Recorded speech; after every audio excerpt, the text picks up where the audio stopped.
2, 3. Table read small blocks. Small Block, written by Ashley Lauren. Thank you for listening to Small Block. Please note that there is adult language throughout that is not suitable for young listeners. Furthermore, there are a few items that might be triggering for some readers. These include suicidal ideation, discussion, transphobic language, homophobic language, minor instances of fatphobic language. All phobic language is used intentionally for thematic reasons. It is not used without thought or due to either naivete or bigotry. Thank you again for listening to Small Block. Now, on to the show. Interior P's bathroom evening. Holes Violet starts. A mostly bare chin with a solitary black whisker. P, 14, muscular but fluffy with padding, face to the counter-length mirror, squints at his chin. He wears a purple beanie, gray whole t-shirt, jeans, flannel around waist. Razor swipes the chin bare. Meticulously swipes again. Again. He picks up a small spiral notepad and a pen. He shakes his arm, extending and curling his fingers. He writes intensely, pauses, takes a deep breath, continues. He gingerly lowers the pen to the counter. Hand trembles. He reads the note silently, face resigned. Nearby, old Swiss Army knife, cordless phone, Polo cologne. P flexes his arms, drops them dejectedly. His gray shirt creases along the underside of his pec. He pulls it taut, but the crease reappears when he lets go. He tears the shirt off quickly, frantically dons a black t-shirt for the band Obituary from the floor. His body was barely exposed. Pulls the tee taut, lets go. The black hides his body better. P sprays Polo on his inner wrist, rubs his wrists together, then dabs his neck and cheeks, wipes the excess on his tee. He studies the crisp new shirt. His face softens. His hand moves toward the knife, but instead grabs the phone. He exhales, pauses the CD boombox. Violet stops, dials. Ring. Never mind. He hangs up. Reaches for the knife. Ring. The phone glows orange. P checks caller ID. Davidson. It's Kev, 14, half Japanese, P's bestie. Off screen for the scene. P answers. You know in Coma where Axel's like, when you said that no one's listening, why'd your best friend drop a dime? Again with that shit. I called you, I'm definitely listening. I know. Axel lies in that song anyways. It's so easy to be social, it's so easy to be cool. My fucking ass. Please. P shakes his arm, extending and curling his fingers. You thought much about the dance? Why? You think Bex has a date? Gotta chill about Bex, man. You're my best friend now. You, not her. And you're cool as shit. Yeah? Well, no one at school thinks so. Especially not Bex. If Carla was here, I'd take her to the dance and then everyone'd see. Why are you asking anyway? P hesitates. Dude, do you like someone? Kev's dad screams in the background. Hang up! I need to get on AOL. It's P! He can tie up someone else's line. Kev's tone changes. He sighs, then talks quietly. I wish I could live with my mom. 10 more seconds and it'll be no CDs for a month. Thank God for school. Don't let him pollute your soul, man. Lyrics. Write that shit. 9. Click. The line goes dead. P pulls a beaten-up chrome Zippo from a drawer. He tears the note from the notebook. The top spirals a trench of torn edges. Only half the pages remain. P returns everything to the drawer except the Zippo. He lights the page on fire, drops it in the sink. P leaves the bathroom as the flames ash up the page, eating backwards into the words, starting with, All you love I, sorry I'm. Interior P's bedroom continuous. Metal band and movie posters line the walls. Candlemas, Madchen in Uniform, 1931, Pantera, Batman, etc.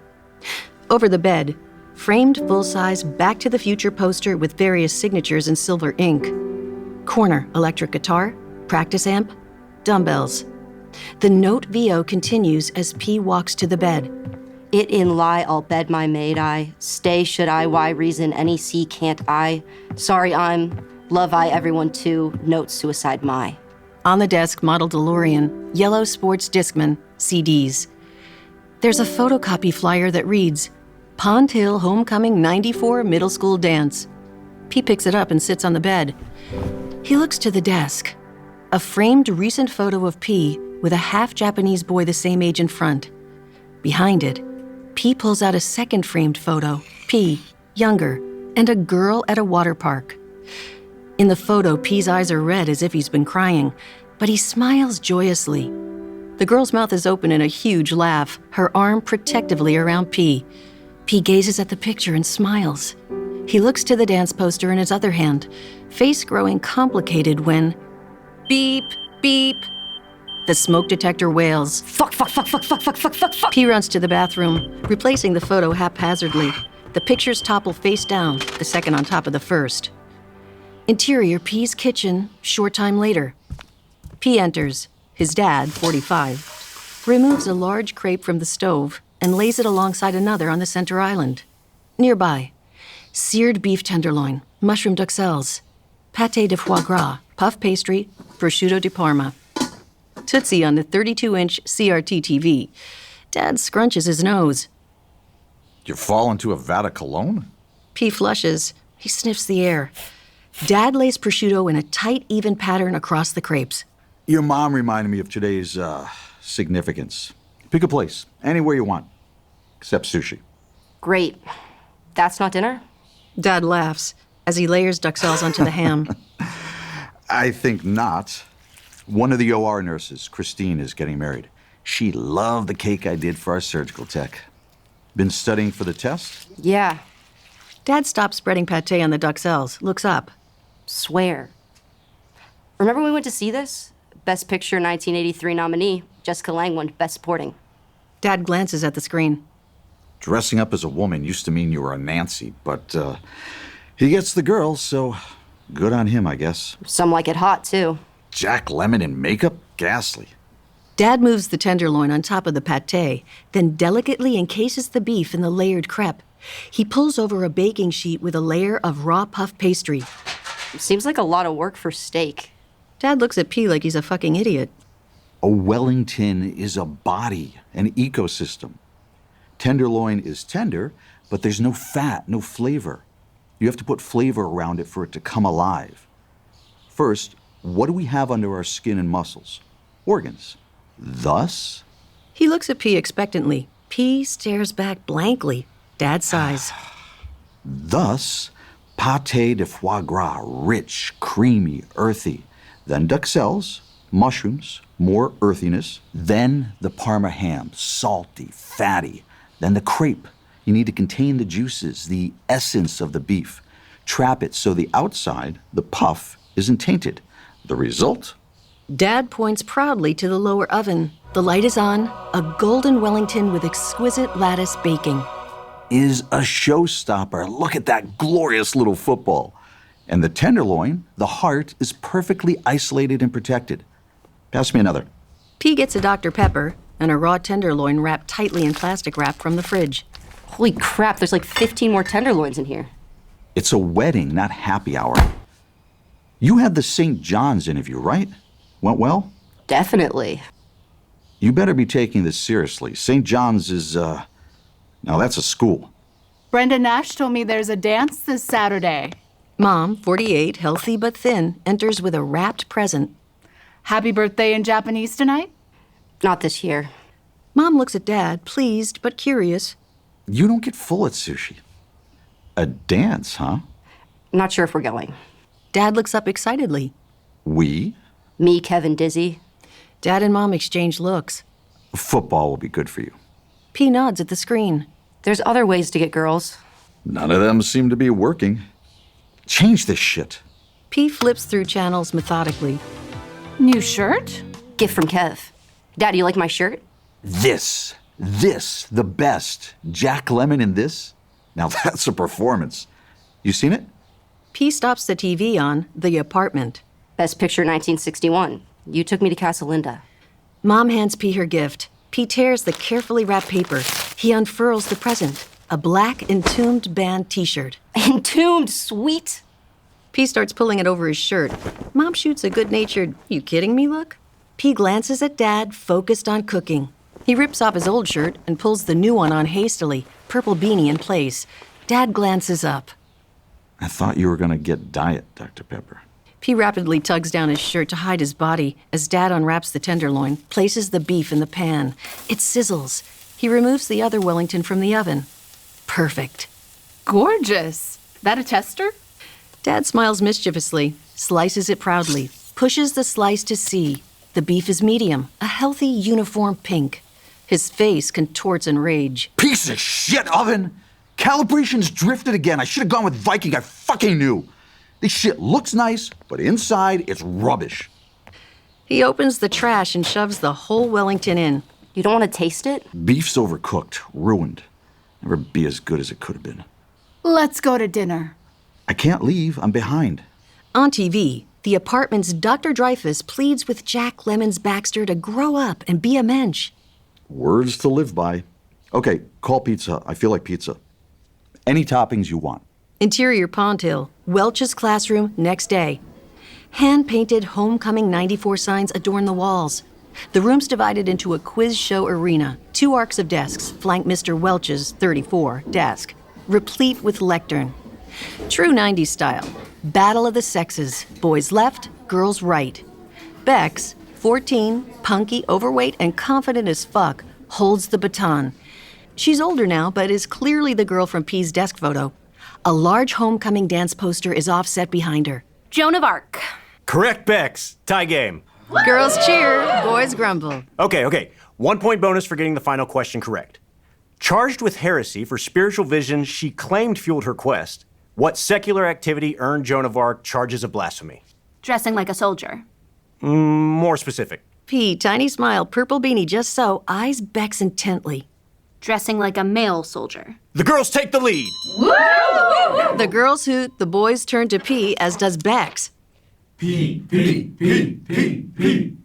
P waves them down. He smiles at Kev from the desk photo. As captain, I elect Kev to answer. P passes Kev the baton. Boys grumble, but a few show support. Kev smiles. His time to shine. The category is movies. Girls groan. Boys cheer. Yes. Kev slumps. P slaps him on the back. I got you. P meets eyes with Bex. She smiles at him. P shakes his arm, extending and curling his fingers. What Barbra Streisand movie? Mr. Welch's words drift away as a flash of silver catches P's eye out of the window. A DeLorean drives down the street. P's eyes widen. Kev's hand nudges him back to the classroom. They whisper. Holy shit, I think it's Yentl. Sorry.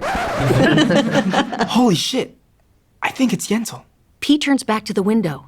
The beautifully utilitarian steel of the DeLorean contrasts with the greenery around it. Dude. Streisand? Probably A Star is Born. 5 seconds. I swear it's Yentl. 4. You're terrible at movie stuff. I'd be shocked if it was Yentl. What was the exact question? Kev looks at P, stunned. 3. What was the exact question again? Sorry, Kev. Gotta answer now. 1. Kev glances frantically at P. P gives him a thumbs up. A Star is Born. Silence as everyone waits. P looks out the window. The DeLorean's gone. He turns back to class.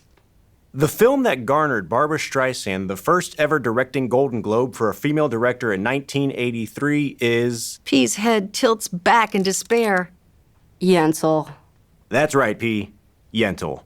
Girls win! No homework next week for you. The girls erupt in joy. Kev gazes at Bex. She winks playfully at him. Kev drops his head. He glares at P, as does Dizzy. 13, half Vietnamese, half dorky, half cool bowl cut. The other boys sigh in frustration or mutter disapproval. Way to go, Kev. P looks guiltily at the visibly angry Kev. Mr. Welch, one more question. Sorry, P. Game's over. They got one? Bex raises her eyebrow at P. Mr. Welch ignores him. Enjoy the 3-day weekend. Hope to see you all at the game and, of course, at the dance. Hey, let's crush St. John's this year. We're due. Come on, Mr. Welch, be a mensch. You know, I also heard rumors of a surprise at halftime. Just saying. Mr. Welch winks. Is it because Bex is a girl? The class goes silent. Bex glares at P. His face makes plain he knows that it was the wrong thing to say.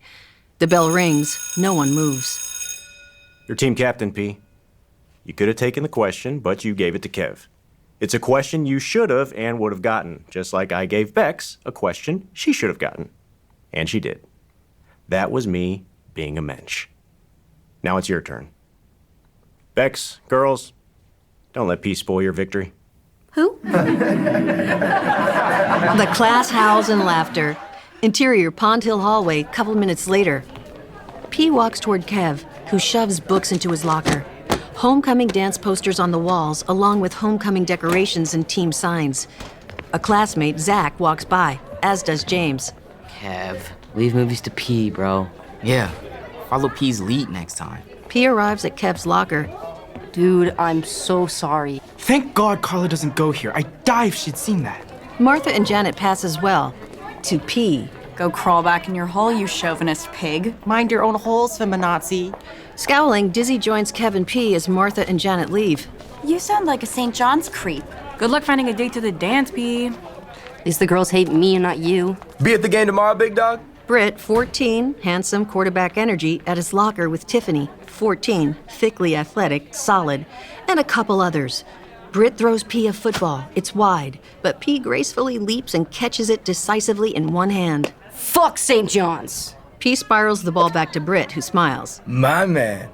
Kev shoves a book into his locker with a clang. P's eyes signal to Britt. He nods towards Kev. It'll cut your way next time, Ken. Britt nods at P, then turns back. Kev mutters to P. Sure, Ken will kill it next time. Girls laugh. P looks. Bex with friends. He pulls his purple beanie down, hides behind the locker door. As she passes. Yeah, but I gotta work tomorrow. Safe. P pulls his head out. Bex, jubilant, walks by a parade of homecoming dance signs on the wall. The fuck, fag? You know every useless fact about every stupid movie exactly like whatever it was. There was a DeLorean outside. Dizzy's face instantly shifts. Kev is speechless. How fast was it going? Was it cool? Yes, super cool. You made me lose to Bex, of all people, over DeLorean? Of all people, huh?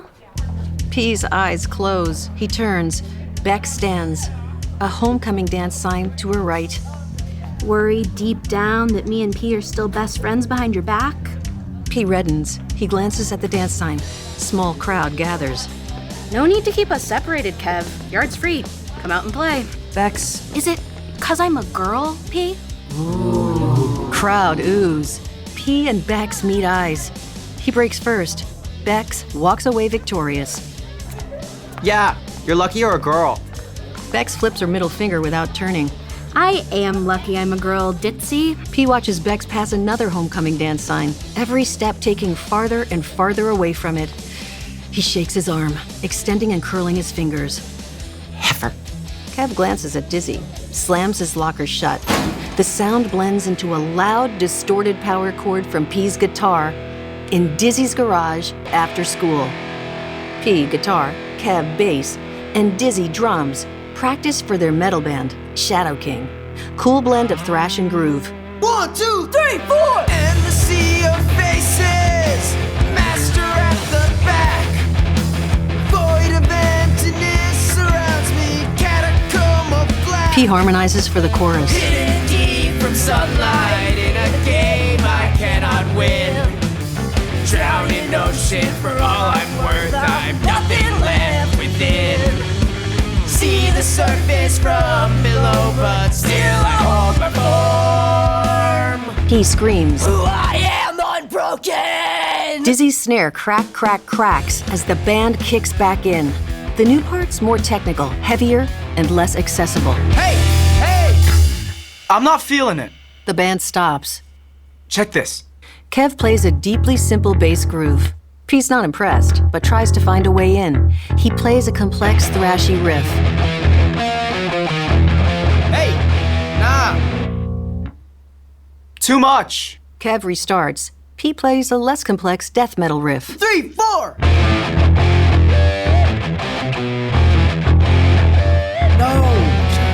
No! Mirror me! 3, 4! P sighs, but mirrors Kev's groove close enough. Yeah! That's what people want. You hear that band Korn yet? They rock! What about Pantera, Carcass, Machine Head? Dream Theater, even. You can't play Dream Theater. Divine Intervention came out last month. Know how many times I've heard it on the radio? I haven't. And that's Slayer. They buried fucking Slayer.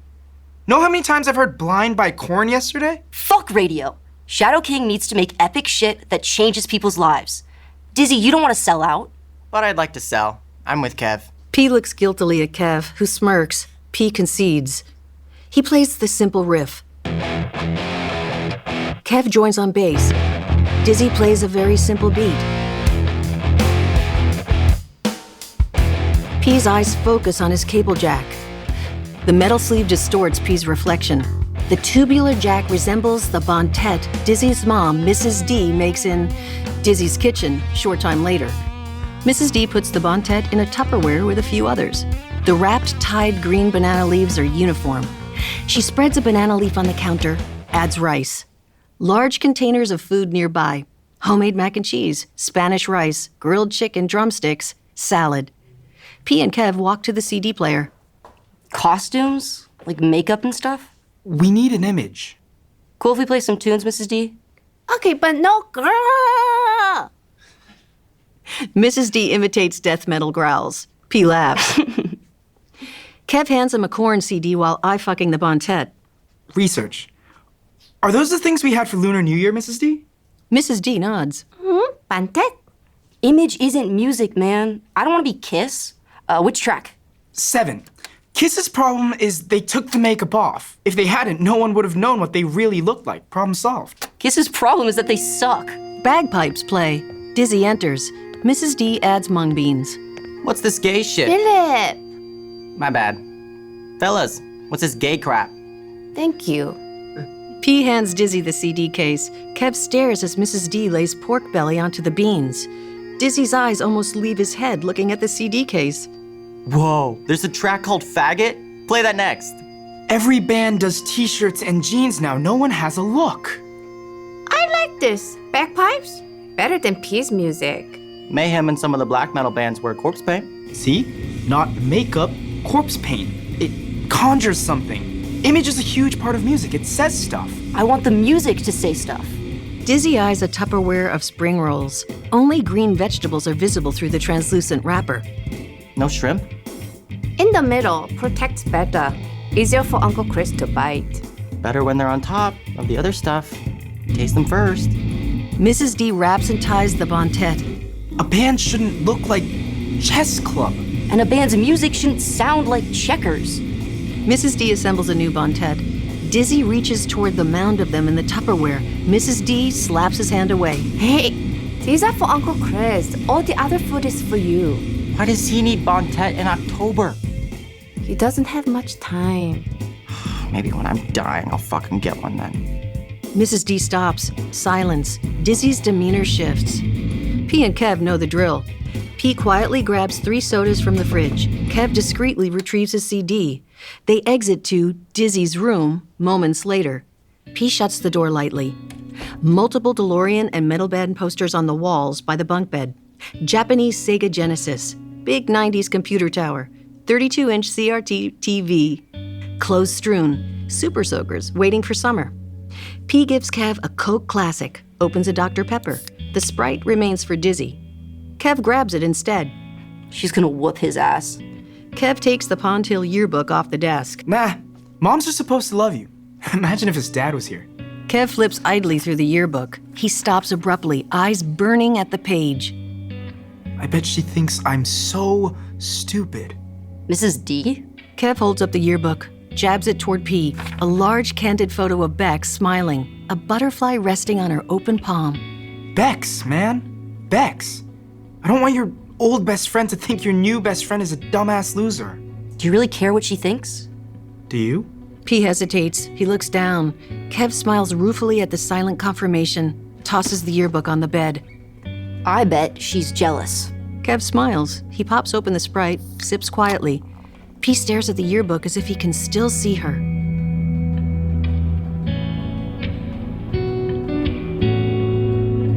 Interior Dizzy's room, evening, later. Dizzy enters with a Dr. Pepper, Coke, and Sprite. Put your dicks away, fags! Flip! Obscure your penises! Fags. He nods at his mom's tacit approval, shuts the door. Kev grabs the Sprite from Dizzy's hand and opens it. I hate Coke. We get it for you. Kev takes a long swig. Dizzy snatches the remote, jabs it.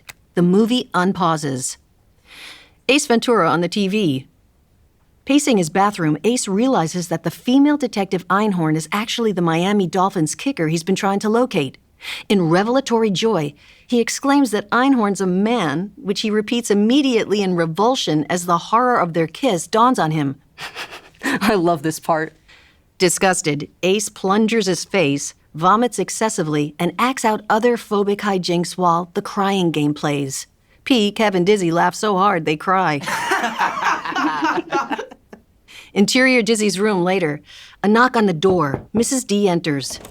On TV, Einhorn, visibly shell-shocked, stands motionless as Ace rips off her skirt. Looks normal. Then Ace solves the mystery. He spins Einhorn around, her tucked penis outlined in panties. He exclaims, "That's why Roger Podacter's dead. He found Captain Winky." The crying game plays. The entire police force dry heaves. The boys laugh hysterically. Did she go to the bathroom in her underwear? The boys laugh even harder. No, Mrs. D. She used to be a man. Still is a man. So that's her penis. What's it doing in a butt? Kev, purple-faced, falls over laughing. Dizzy turns red. Mrs. D waves her hand at Dizzy. He pauses the movie, staring longingly at the Sprite as Kev drinks. Going to Uncle's back tomorrow? The boys try to hide their excitement. When do you boys want to go to the dance Saturday? Philip's been talking about it for weeks. P and Kev eye Dizzy, who flushes. Don't y'all kinda wanna go? Yeah, us standing around while they play poser crap like The Sign and All That She Wants sounds great. We'll hang, laugh at the posers. It could be fun, dude. Or we can hang here. More fun. Okay, you all decide. Mrs. D closes the door, pokes her head back inside. Woman, man, penises are always in the front. P bites his lip. Kev slaps a hand over his mouth. His face turns more purple. His body heaves as he stifles a laugh. The boys stare at each other. The front door finally closes. They erupt in laughter. P pounds the bed. The impact blends into the sound of Kev's feet running toward the bathroom in Dizzy's house night, short time later. Kev beelines towards the bathroom. Right as Kev gets to the door, Dizzy sprints past, locks it. Kev bangs on the door. Dude, I only have one pair of underwear. You brought one pair of underwear for a 3-night sleepover? Yellow waterfalls, yellow waterfalls, yellow waterfalls, rushing streams of pee. Ooh, urine, urine, urine. Use his parents' bathroom.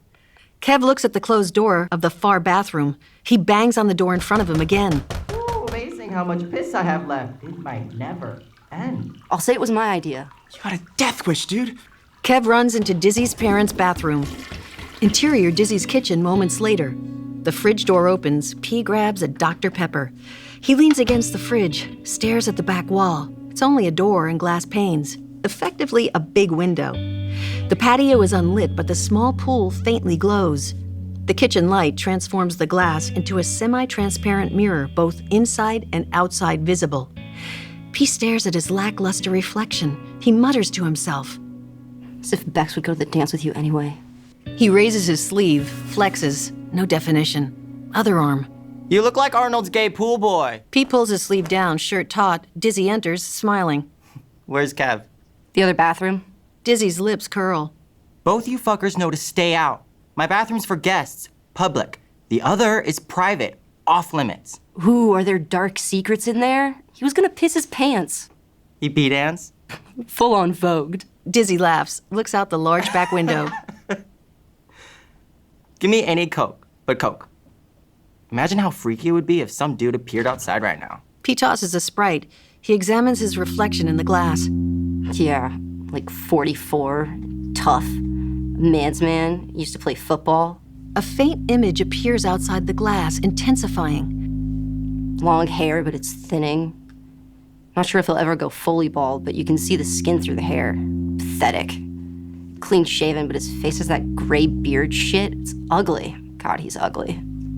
As if in slow motion, the man shakes his arm, extending and curling his fingers. It's rough, staccato compared to P. The image briefly overlays P's reflection as it slowly shifts back to the inside part of the glass, then disappears. P adjusts his purple beanie, then eyes his Dr. Pepper. Your mom ever buy diet? Dizzy crunches his empty can against the counter. He opens an outstretched hand to P. I meant like some deranged homo pervert who'd break in and butt-fuck you and Kev. P hands Dizzy a fresh Sprite. Well, I'd make sure you got butt-fucked first and last. Penis! P and Dizzy scream. Ah! Dizzy's unopened Sprite falls, exploding against the floor. Kev saunters in, loose and relaxed, a fountain of Sprite spraying next to him. Kev licks a little off his hand. So who's getting butt-fucked? Exterior driveway, short time later. The basketball bounces against the concrete. The boys play tips on the adjustable full-size hoop. P dribbles. Only P wears a shirt. Kev and Dizzy's tees lie in a pile. P's flannel is tied around his waist. Purple beanie, a bit sweaty. I'd still fuck her. Gross, dude. Einhorn doesn't have some bitch tied up in a well. She's hot. Her cock wouldn't bother you? I said I'd fuck her, not marry her. Can you imagine dating a perv like that? I want a freak in bed, not a freak when we're at the store. I'd rather kill myself. Who cares if no one knows? If you're gonna be gay, you should be a fucking man about it. I'd kill myself, and then I'd have the most epic funeral mix CD. From whom the bell tolls? Played out. Marche Funèbre? Sick track, but not as sick as my handle. P drives left, sidesteps Kev, then twists past Dizzy. The ball kisses the backboard, bounces off the rim. It misses. Kev leaps forward. Airborne, he tips the falling ball up toward the basket. Bounce, bounce, bounce. It drops in. Back to 11, bro. Know what would rock at a funeral? Cemetery gates. Yes, Pantera's my shit. Pantera's I'm Broken shatters the night. The boys turn their collective head in unison. A DeLorean, sleek and silver, turns onto the street. The windows are down. The engine rumbles. A woman, 42, drives. The muscular guitar's defiant, bluesy metal groove provides the perfect foundation as the singer screams the song's chorus. I'm broken, inherit my life. God damn! Wait! P sprints towards the car. He's at the end of the driveway. The car isn't going to stop. Dude! You're gonna get killed! P launches forward in front of the car, purple beanie flying. Holy shit, holy shit, holy shit. It's not stopping, it's not stop. Scream! The brakes squeal. The car stops. Just enough to be safe, but definitely enough to be dangerous. Good thing we settled the funeral mixtape. The purple beanie's on the street. P tugs his shirt taut, his ponytail briefly visible. P and the woman at a standstill. She's sitting back, bathed largely in shadow. Slivers of light illuminate her half smile. I'm P. That's Dizzy and Kev. We've never been this close to a DeLorean. Dizzy ambles slowly, entranced. Can I touch it, DeLorean lady? Miss World. Go ahead. Miss World leans forward. Dark hair a similar color to P's. Flannel, midriff tank, yellow scarf around her neck. Dizzy runs his hands over the car as if it's magic. Flux capacitor hiding in there? Miss World chuckles. Sure is, but who knows if it works. Take us for a ride and find out? Nice try. But it's a bit weird for an adult to take 3 teens she just met out for a ride. Plus, it's a school night. 3-day weekend! You do synchronized swim, too? We're in a band. Got a tape? It might be a little heavy for a girl. The DeLorean rumbles to life. Miss World puts it in gear. P steps forward, touching his knees to the bumper. Sorry, I say stupid things sometimes. Don't ask him about Barbra Streisand movies. Miss World laughs. We don't have a tape. Our stuff's a thrash, groove, death metal hybrid, but both Sweden and Florida death metal, if that means anything. And some corn. So, Megadeth, Slayer, maybe a Rise-era Sepultura? I'm assuming pre-Black Metallica, mixed with Pantera and Machine Head. And for death metal, what? Early Entombed and Obituary? Though maybe Morbid Angel. Oh, and some corn. P, Kev, and Dizzy stare at her, mouths agape. Girls aren't always what you'd think. The DeLorean reverses. P's chances are fading. He takes a deep breath. He sings. Kev cringes at the totally embarrassing earnestness. Memory of summer has long passed, crawling through the mud and silt. The rain never washes me clean. Encrusted in clay, the seed can still flower, but the sun has forgotten my name. The DeLorean stops. A dog howls. What's that? Lyrics I've been writing?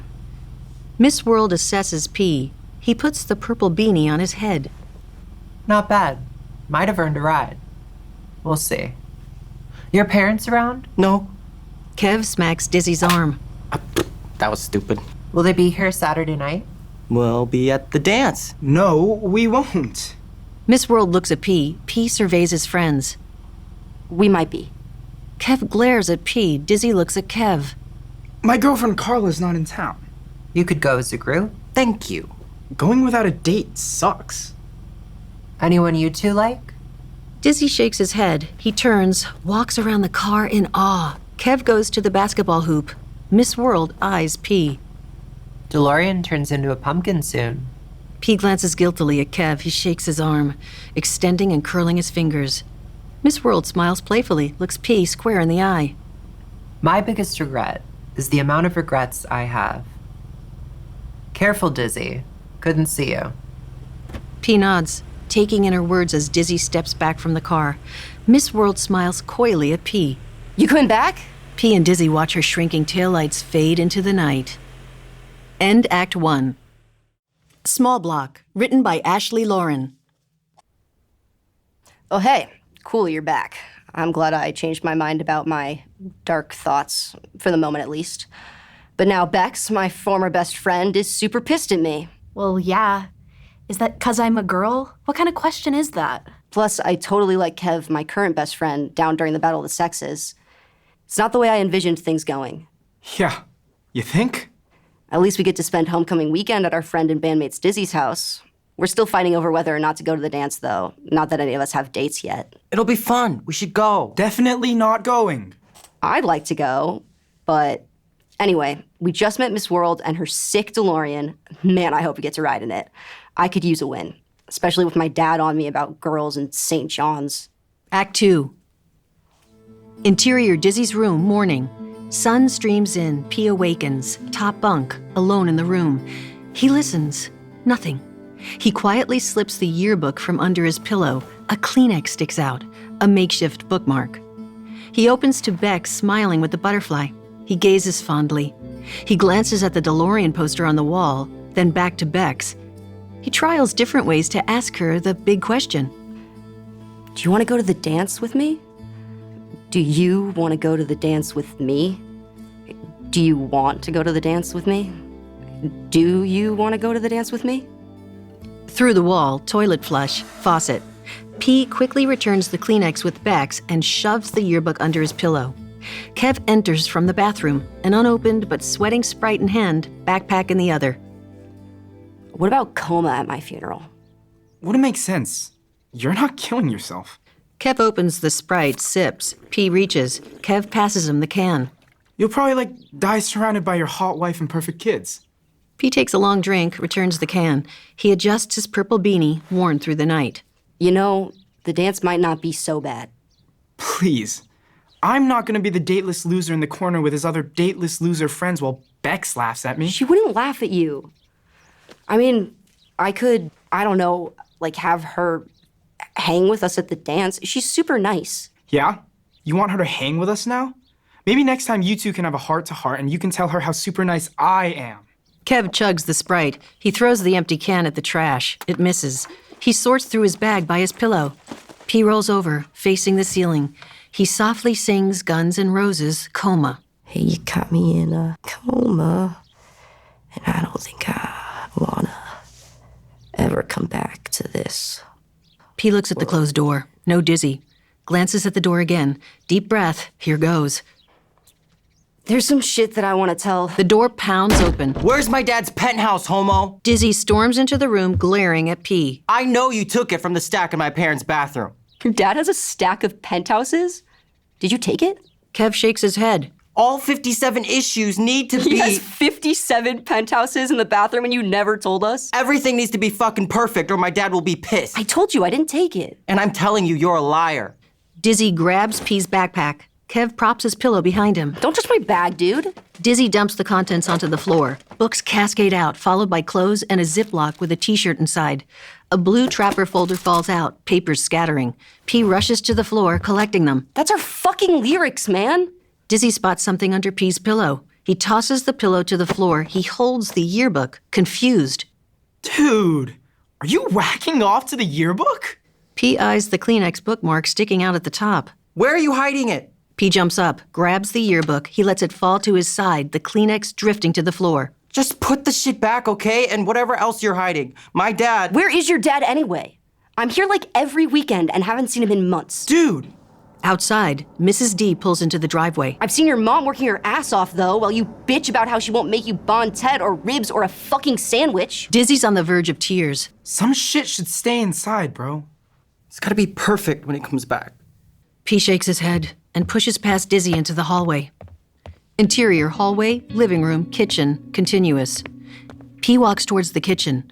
Mrs. D quietly closes the front door, her eyes ringed dark. Morning, Mrs. D. They enter the kitchen. P gets water. Dizzy enters, quiet. How's Uncle Chris? Mrs. D turns to Dizzy, tired, a faint smile. Okay for now. You boys want omelette? Anything you want inside? Dizzy glances at P first and shakes his head. Mrs. D hands him 3 bon tête. She winks conspiratorially. I can make more before he runs out. P offers Dizzy a cold Sprite. He takes it. They're okay. Interior Dizzy's bathroom short time later. P opens a Ziploc in front of the mirror. An impeccably folded band t-shirt inside. Sepultura beneath the remains. He inspects every milliliter carefully. Leaning close, he spots a tiny crumb. Real quick, just in millimeter. Sorry? Milliliter. I did that at the rehearsal. He inspects every millimeter carefully. Leaning close, he spots a tiny crumb. He brushes until every trace is gone. Exterior, Street Planet VHS. Short time later. The sun shines brightly on the perfect Sepultura shirt. P, Kev, and Dizzy walk toward the Planet VHS parking lot. They each hold different ice cream treats. Kev, Flintstones push-up pop. Dizzy, firecracker. P, drumstick. Come on, I want to get the crow. He walks even faster. P grins at Kev and walks even slower. Kev slows and kind. They talk quietly. The Crow soundtrack is so badass. Why'd you say Bex could hang with us? I just meant at the dance. If we went. You brought her up. Kev thinks about it. We're cool, right? Dude, always. You're my brother. And yeah, I still like her, just not the same way I used to. Kev nods, thinking. Dizzy notices how far behind they are. The fuck, Kev? I just wanted to give you space. And I want to give you my fat cock in your ass. Ever consider how tiresome it is hearing gay shit from you all the time? Ever consider how I'd like you better if your mouth was full of dicks instead of words? Kev laughs. P smacks Kev's arm, but smiles. P flat tires Dizzy. Dizzy kneels to put his shoe back on. Fucker. Finally at the store, P reaches for the door handle. Dizzy runs past him, flinging the door open. The door flies into P, knocking his hand. The drumstick mashes onto his chest, leaving a huge vanilla smear spattered on his shirt. Fuck you! We gotta go back. You wish. Looks like Kev's load blasted all over your chest. Kev and Dizzy laugh. Seriously, please, let's go back. Interior Planet VHS moments later. Bex stands at the front of the Blockbuster-style video store. P tries to hide his shirt, but nothing doing. Welcome to Planet VHS. P, looks like Kev dumped a load on your chest. Reach out if you need me. VHS stands for Very Hospitable Service. She walks off smiling. P's face burns. Dizzy leans over the tape return counter, trying to see what just came in, but it's obscured. P follows behind Kev closely, trying to hide his shirt. The 3 boys sort through the rows of tapes on the counter. Chick flick, seen it. Chick flick. It's not fucking in. Thanks for insisting we come here today instead of yesterday, P. We can do son-in-law again. Dizzy renews his efforts. P pulls a tape. Naked Gun 33 1/3? Anything but son-in-law. Tapes clunk into the return bin. Dizzy searches for help. He signals to a manager. She talks into her headset. Bex arrives moments later. P stands behind Kev. Need help sounding out the titles? Are any of those the Crow? P leans to Kev quietly. Got any quarters? Interior Planet VHS back room short time later. A small arcade setup with a few game cabinets. P, alone, plays Super Street Fighter II Turbo. He's Cammy, a blonde female military fighter. He fights Guile, a blonde male military fighter. Cammy and Guile battle back and forth, the two blonde fighters looking like mirrors as they trade blows. They connect simultaneously with each other. They collapse. Double KO. A quarter is placed by the bottom of the screen. Next. P turns. Bex is right there. Shit. Hey now, till yesterday I thought we were still friends. She inspects P's chin. You shouldn't shave your one hair. You look like a girl without it. Listen, Bex pushes in the quarter. I'll be gentle since your bodyguard and his Gunzel are outside. That's funny. Sam Spade calls a guy Gunzel in Maltese Falcon. Sorry, this is like a tongue twister. Okay. That's funny. Sam Spade calls a guy a Gunzel in Maltese Falcon. Bex stares dead-eyed, answers deadpan. Oh my golly. Do you know where I could possibly rent such a film? Listen, I'm an idiot. Bex hits start. Short time later, P and Bex eye the screen intensely. Cammy, P, flips. Blanca, Bex, a green manimal, grabs and bites her. KO. Bex wins. 2-zip. Almost went around, though. She checks her watch. 7 minutes left. 3 of 5? P glances toward the door, no sign of Kev. Deep breath. This is kind of embarrassing, but... Is it about the shirt? Bit fucked up you'd show with my favorite album looking more like Beneath the Semen, but I'll forgive you. For that. P looks at his beneath the remains shirt with the huge ice cream splotch. He turns to the door, still no sign of Kev. It's not the shirt. I wanted to ask... Listen, that wasn't me yesterday. I mean, it was obviously me, but not like the real me. The real me wouldn't do that. Oh yeah? 'Cause it looked like you. The fuck, dude? Kev shoots P a loaded look from the doorway. 8 whole minutes without P. Postpartum much? Maybe I wanted to see you. Flowers over there, please. I'm busy kicking P's ass. At least, I think it's P. There's a debate. P avoids both their eyes. He stares into his reflection in the game screen. It's not what you think, dude. We just won a few rounds. With everything yesterday, you know, I didn't want her to feel bad. Bex snatches her remaining quarter. As she leaves, Bex, wait. Guess this one isn't the real you either, right? She's gone. P stares at the door. Not like you used to, huh? Interior Planet VHS moments later. P and Kev, mid-chat, find Dizzy at the wall of the crow boxes. She called next. She can call whatever the fuck she wants. You don't have to play. Kev walks a couple of aisles over. P calls after him. Who doesn't continue playing when someone calls next? 47 fucking boxes and not a single goddamn actual tape in. I knew we should have come yesterday. Kev rapturously brings the box for son-in-law. May I suggest son-in-law, gents, featuring the lady of my dreams, Miss Carla Gugino? I'd rather shoot myself in the butthole. You like it. I used to like it. Oh God. A distressed video clerk runs past the boys, tearing toward the bathroom. Dizzy turns to P, who peers over the aisles looking for Bex. Isn't there anything else you want? Something more filmy or whatever? You know what I heard is pretty good? The Crying Game. Bro. Either of y'all seen it? No. Nope. P spots Bex talking to a tall, thin woman with a VCR case. The woman's short skirt shows her midriff, yellow flower in her hair. So this... I'm sorry, short shirt shows her midriff? Yeah, I was wondering how her short skirt showed. Yeah, As I was saying it, I'm like, how does that work? I was like, okay. P spots Bex talking to a tall, thin woman with a VCR case. The woman's short shirt shows her midriff, yellow flower in her hair. So this IRA girl's gonna fuck this girl, right? IRA guy, but great energy. That's such a director thing to do. You fucked it up, but that was so good. Energy was perfect, words wrong. Let's go next. So this IRA guy's gonna fuck this girl, right? Bex smiles broadly, almost beaming. She points at a shelf. The woman turns, revealing her face. Miss World! Miss World, surprised, turns. She waves. The boys approach. $14.50 for the weekend. Returns for the VCRs are inside the store. I'm here Sunday if you wanted to hand it directly to me. Anything else I may help you with? No, thank you. Bex. Reach out if you need me. VHS stands for Very Hospitable Service. Bex smiles wistfully, reluctantly leaves. P's eyes follow. Dizzy tries to locate the DeLorean out the store window. So lucky that we came today. Thought any more about a ride? Our parents will be at the homecoming game later. We're playing St. John's. You could meet them. They'll tell you no big deal and we can go for a ride there. God, I'd love to see everyone from school look at me ride around with a hot chick blasting Pantera. My parents will buy you a Frito pie.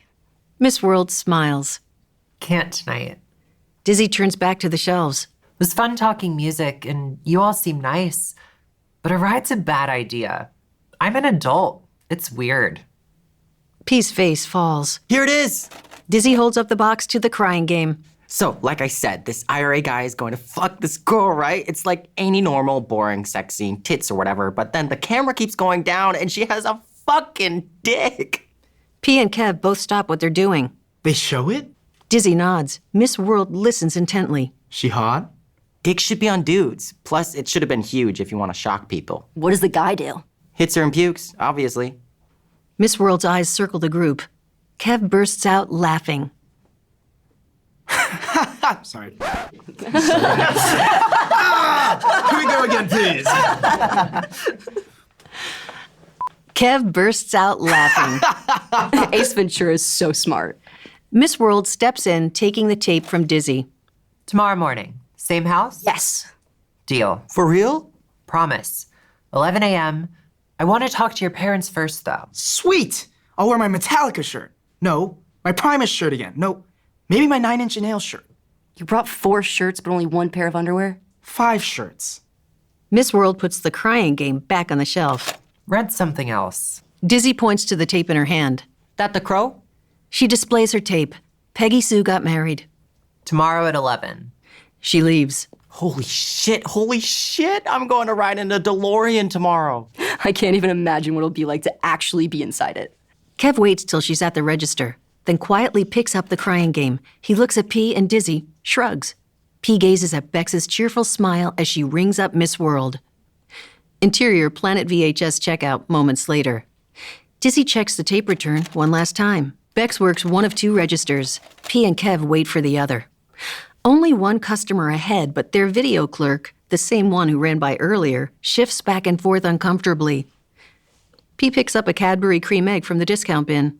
Ugh, those don't deserve to exist. I like the center. Dizzy returns, the customer leaves. Their clerk turns to Bex. Oh God, this new medication. I can't hold it. Cover me. The boys look to Bex's register. She smiles sweetly at them. Moments later, tapes slide across the counter. P adds the cream egg. Shit tastes like butt. You eat butt? Bex laughs loudly, then stops abruptly, deflating Dizzy. P swaps the egg out for a purple grape Tootsie Pop. Bex holds up the crying game. P looks at Bex. He adjusts his purple beanie. Yeah, let's put it back. Bex slides it under the counter. God damn it, I want to rent 2 movies. Kev slides son-in-law across the counter. He and P silently watch Dizzy stare at it. Fine. I get to ride in a DeLorean. I'll give you son-in-law. P nudges Kev in congratulations. Touching. A true sacrifice. That'll be $8.80. Oh wait, you guys wanted the crow, right? Guess what my mom just returned? Dizzy raises his hands to the Lord. P gives Bex a sincere thank you smile, the kind with a sheepish apology included. Bex smiles warmly. She slides the tape across the counter. Yentl. Tense crowd noise builds, getting louder. P drops his head. Exterior homecoming game, nearby field, evening. P's head raises. Nearby crowd noise floats on the wind. P charges down the field, weaving past St. John's 8th grade defenders. All the players are in street clothes. A playground game. The football floats through the dark night sky, arcing downward straight into the hands of the receiver on the homecoming game main field, simultaneous.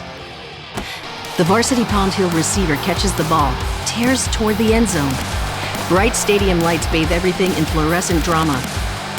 Go Pond Hill and beat St. John signs on one side. He walks with us, St. John's is king, and Pond Hill eats shit signs fill the opposing stands.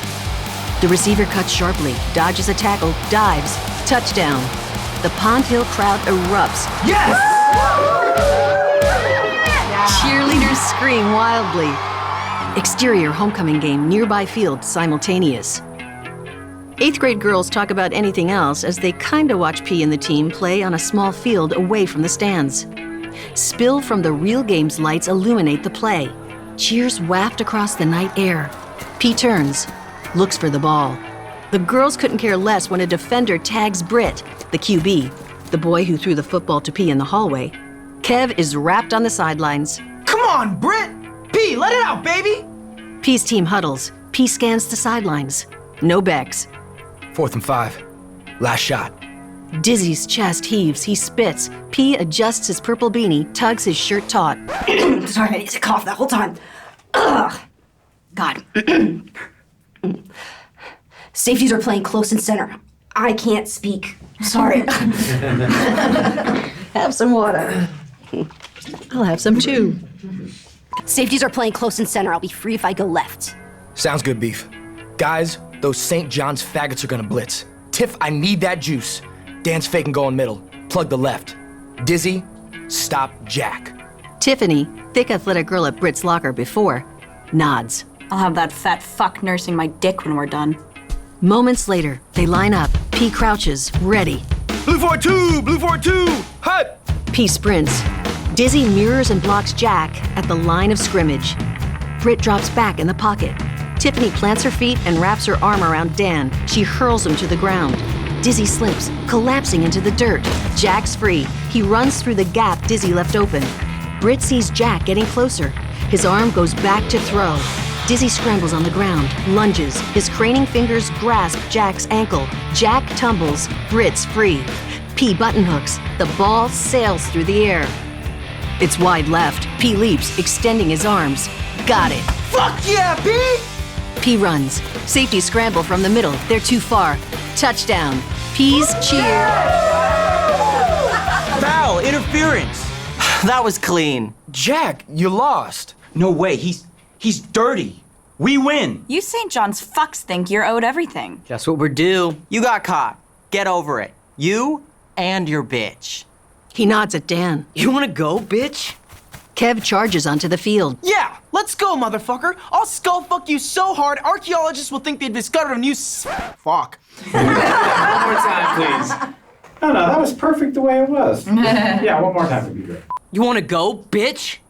Kev charges onto the field. Yeah, let's go, motherfucker. I'll skull fuck you so hard, archaeologists will think they've discovered a new species. St. John's team laughs. Archaeologist? Man, your school's stupid. Beating your ass, though. Kev points to the giant scoreboard above the real field. Pond Hill's ahead, 17-7. P runs over. One of the St. John's players trips him. P tumbles. He stands, fixing his purple beanie. Damn, boy. Don't I know you from the buffet? I've seen less jiggle on Jello. Guess there is always room. The St. John's team laughs. P looks down. His soft belly's partially exposed, his shirt rode up in the fall. He quickly yanks his shirt taut. Jack, Dan, and the St. John's team leave, cheering. P joins Kev and Dizzy. Dizzy high-fives Kev. Thanks for having my back. They ain't taking my boy's TD away. Kev looks to P, beaming. That save was sick. No way Britt gets that pass off without you. P extends his fist to Divvy. P extends his fist to Dizzy. P extends his fist to Dizzy, but before Dizzy can bump it... But that catch, though! Could you see P from the ground? It was awesome, man! Dizzy dusts the grass and dirt from his clothes. P and Kev watch as he walks away past the edge of the light, throwing middle fingers to St. John's. Exterior homecoming game, nearby field, moments later. Kev and P walk. Dizzy earned us that win. That kid's all heart. He wouldn't have had to save it if he hadn't fallen in the first place. And Britt, our class may think that dude's hot shit, but it's garbage. Motherfucker's never thrown an on-target pass ever. The team owes you the victory. You deserve that shit. Fuck those St. John's butt puppets. P eyes Kev.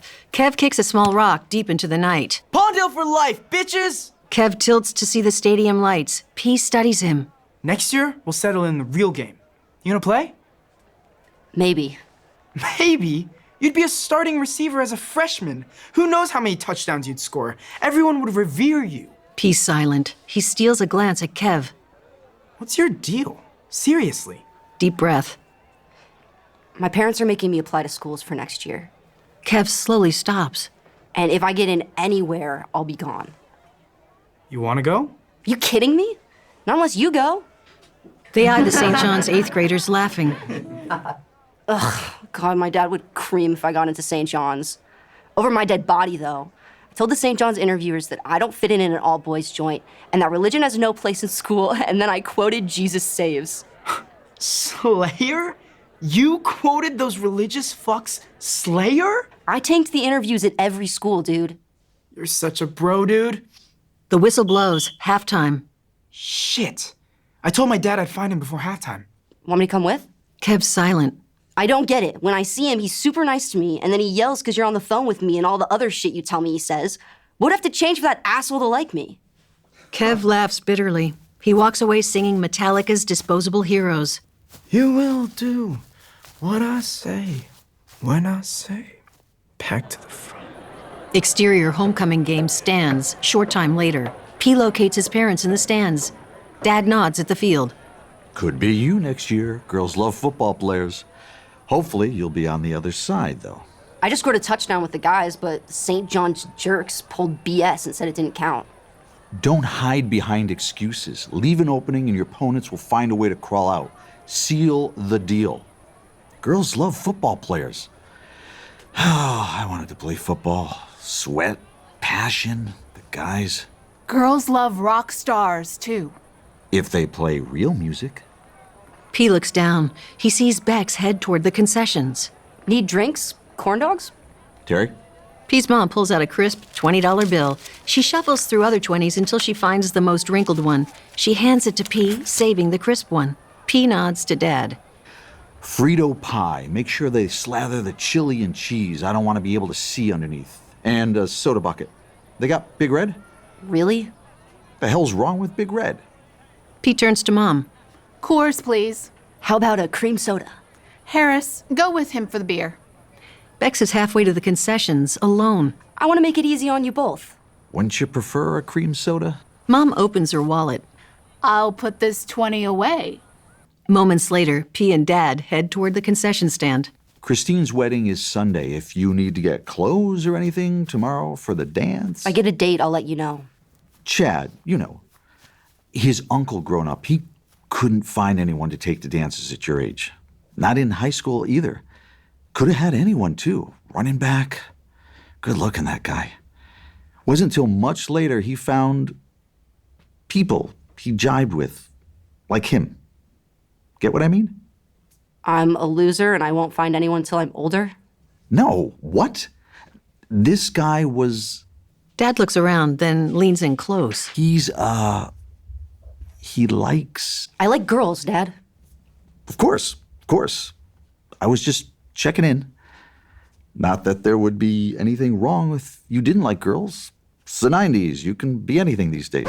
I don't mean to stop you. When you lean in, can you give me more of a quiet voice? Yeah. He's like. So start from the top. 55. Yeah, don't wake the baby voice. Yeah, and just say too on the of course, like, on of course, I was just checking in is like, thank you God, thank you God, thank you God, thank you God. Gotcha. All is inside. Gotcha. He likes... I like girls, Dad. Of course. I was just checking in. Not that there would be anything wrong if you didn't like girls. It's the 90s. You can be anything these days. Up ahead, P can just make out the back of Bex's head. I guess it's not so bad going stag. Plenty of unbridled fillies around. Jesus Christ, fillies? Yeah, fillies. What do you call them? Chicks? What about her? Dad points out a thin girl. High school. Freshman? Junior. Her. He points out a more age-appropriate but even thinner girl. Not for me. She thinks metal sucks. That music's holding you back. Her. Dad points out the thinnest girl yet, a cheerleader. That's literally the varsity cheerleading captain. Really? That short? Taken? Preston Jacobs. Makes sense. QBs always get the girls. Muscular, but not too muscular. Handsome. Must be a DNA thing. You ever see an ugly quarterback? And they're never fat. Another benefit of playing. P tugs the corners of his shirt taut. Bex is just ahead. P! P wheels. Mr. Welch approaches with a large covered box. Tough break yesterday. I shouldn't have spoken so openly in front of the class. Seen Bex around? It's okay, and no. Well, I doubt she's hiding. Okay, gotta finish setting up the, halftime surprise. He motions to the box he carries. Hope you enjoy. Mr. Richards? Welch nods and smiles at Dad, then leaves. Dr. Richards, you uncouth fuck. I'd bet money that St. John's makes sure their teachers know the station of their students' parents. Who's Bex? Bex? Bex, Dad. You know who she is. So what's the deal? Nothing. I just gotta apologize. Dad sighs. You gotta be courteous to women. Be a mensch, right? Dad points out different thin girls. Any one of these could be yours. You just gotta act right. Dad spots a larger girl from behind buying cotton candy. He doesn't recognize her. He chuckles and points with his thumb. Some are easier to get than others. P follows Dad's thumb to see Bex buying cotton candy.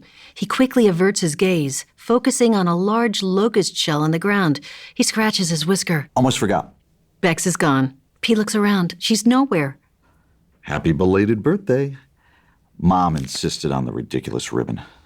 Dad hands P something. P looks upward at him. Exterior homecoming game short time later. P's face turns, scanning for Bex.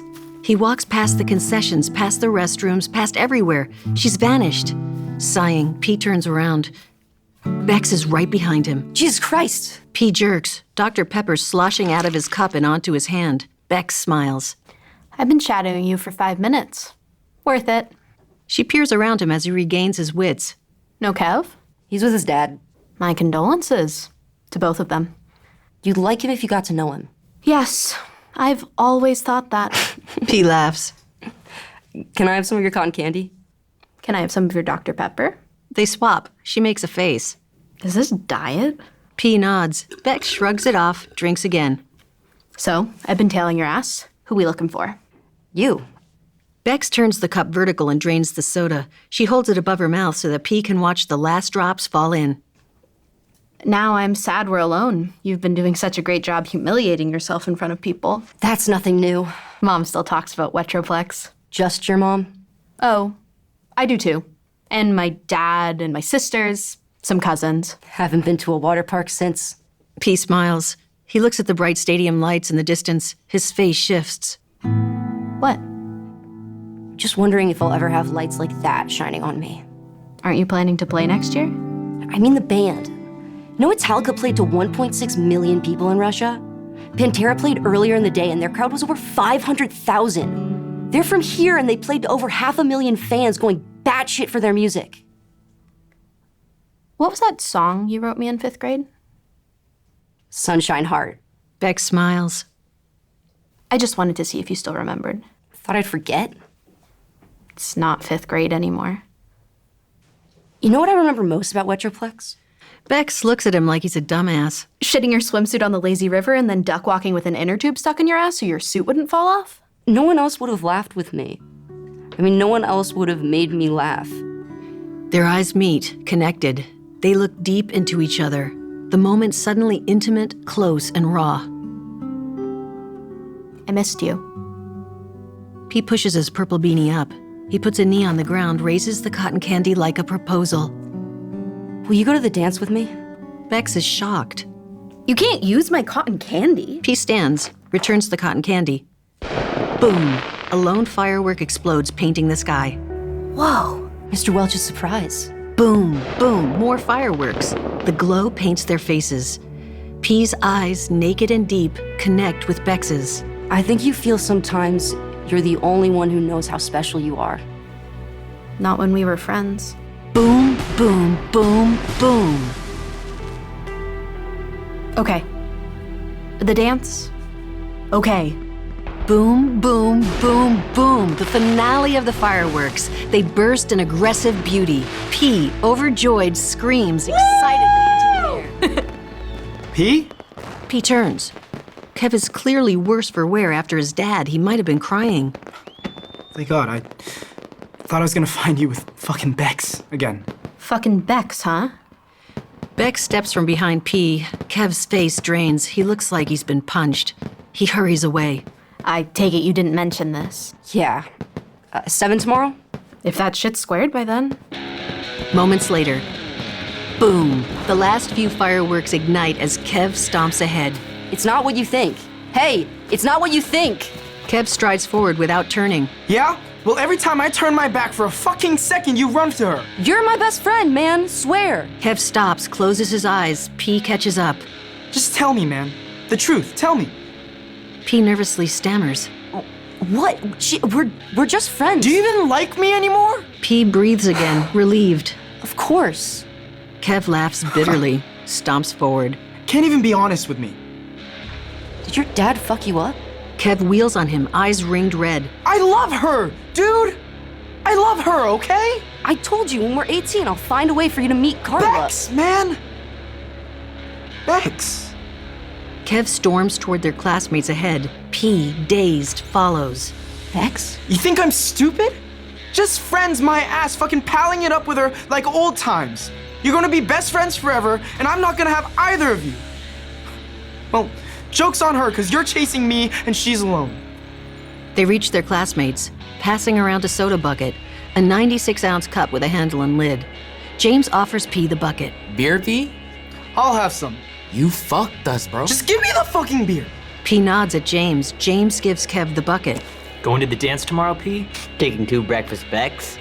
P's head snaps toward Zach. The whole group of boys erupts in laughter. Kev stares at the ground. Can you imagine? P going with double quarter pounder with cheese McDonald? Every dance would be a slow dance. Maybe it's true. You guys were best friends forever.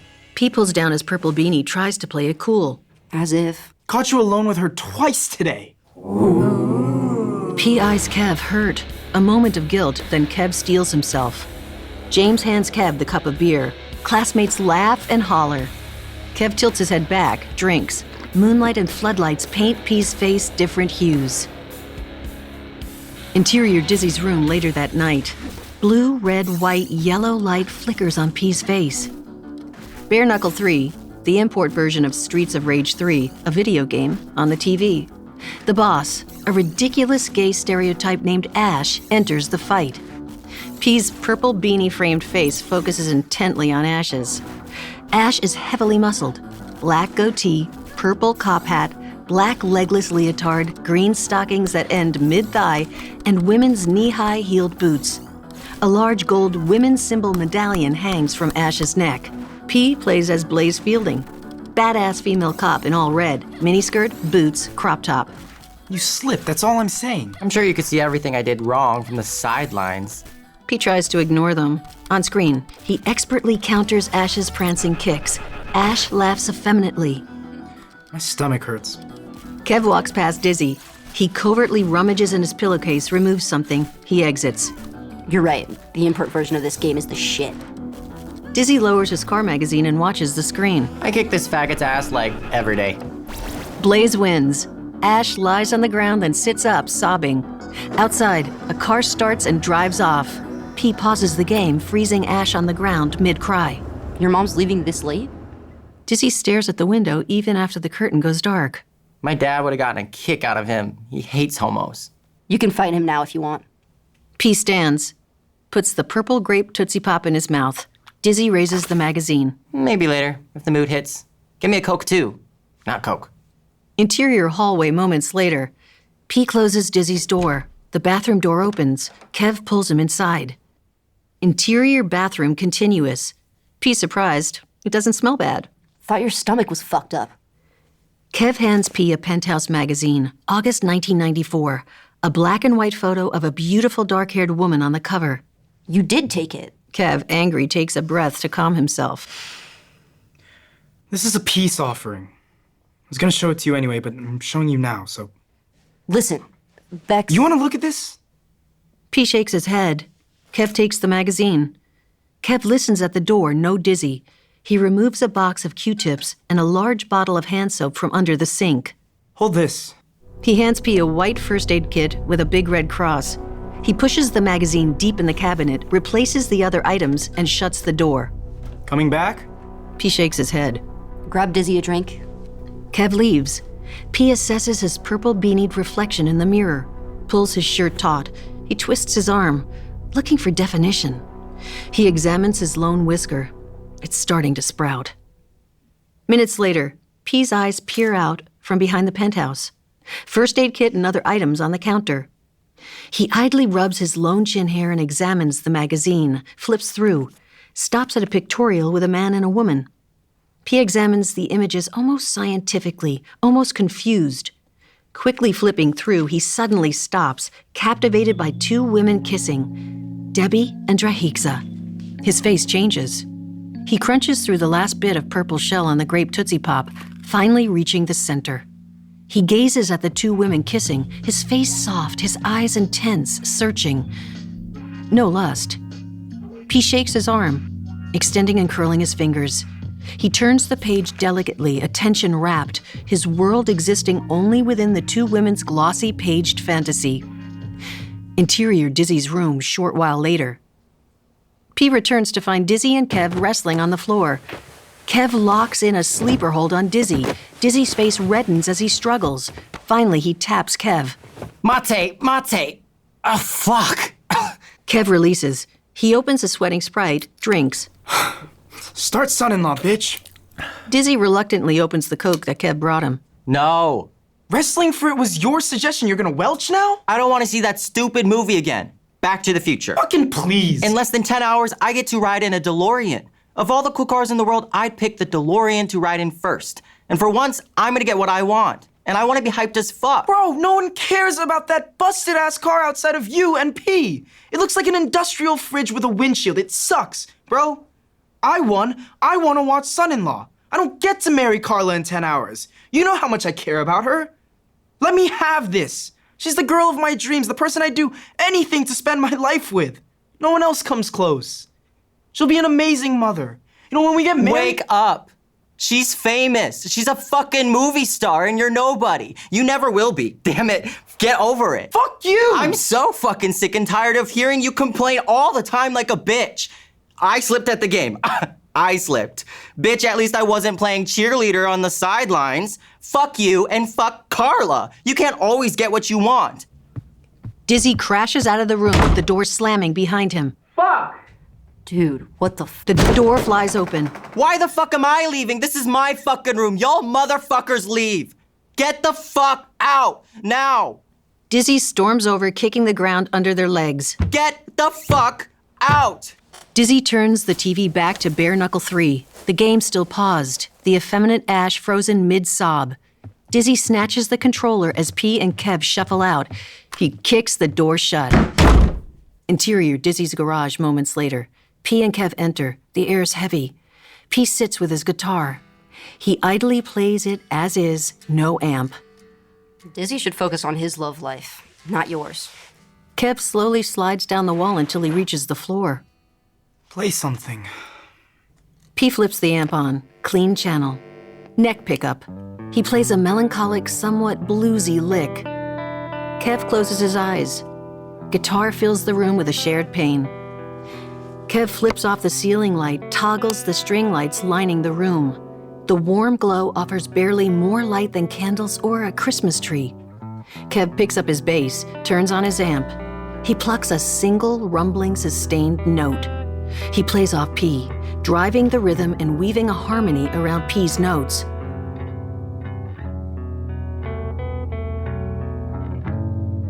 Kev's groove in place. P plays a slow, sorrowful lead line. Kev adds chords as P moves in and out of rhythm and lead. Their eyes connect, the way that only can happen with music. P nods slowly at Kev, whose mouth twists slightly. P kicks to the distortion channel. They play, charged, more complex than during practice, the sound intricate, thoughtful, and their own. Building to a furiously beautiful climax, they hit their final notes in unison. Kev leans back, shadows covering part of his face. Dad took my CDs. You hung up at 9. Same difference. At least he only got the wallet. Back on Clean Channel. P plays softly. You're not Dave Mustaine, you know. No, Bex was. I'm Kirk. Well, he's still in Metallica, yeah? You like Megadeth more than Metallica. Look, I get it. I overreacted. My bad, bro. Just no more Becks tonight, okay? P nods. Few moments later. How did you know Yentl? Kev chuckles quietly. My aunt told me that one of my parents' last attempts at patching things up was weekly date nights. This was when I was almost 2. So they went to Yentl because my dad's an idiot and doesn't know shit about movies. Midway through, my mom turns to my dad and tells him she wants to divorce. He stands up in the middle of the theater, yelling like an asshole. You've heard him. People are screaming at him to shut the fuck up. They had to stop the movie. Now they're on their way back to the car. My mom hasn't said anything since she said she wanted to get divorced. He finally asks her why, and she says, I can't be myself with you. P studies Kev's face as he plays. I wish I knew what she meant, what she wanted to be. But she died the next year. I watch Yentl a lot. Never asked your aunt? She moved back to Japan. Dad won't give me her number. Kev leans into the light. Shadow King could be great, you know? That shit just now? People would die for us. We'd be all over the radio. You can imagine looking out from the stage, knowing every single person there is with you, like feeling what you feel. Thinking we're gods? Kev's bass line sounds similar to Nirvana. After a moment. Kurt fucked me up, man. How can you give that shit up? The adoration, the recognition, he had everything. Still, like you said in Scentless Apprentice, you can't fight me because I quit. Fire. They could fight him. If he walked out, they could still go beat him up. Kurt fucked me up, man. How can you give that shit up? The adoration, the recognition, he had everything. Still, like he said in Scentless Apprentice, you can't fire me because I quit. Fucking rock star move. Now they talk about his genius more than when he was alive. P stops playing. He tugs at his purple beanie. Kev's bass provides a dark, minor key warmth. He hurt, man. I mean, you can laugh with your friends or play music, tour the world, anything. Everything's good then. In those moments, the good moments, the pain goes away. Until you remember it. And then in the moments between the laughs, you remember it. And then you can't remember how to forget it. You can wish you were someone else, anywhere else, but that's not possible.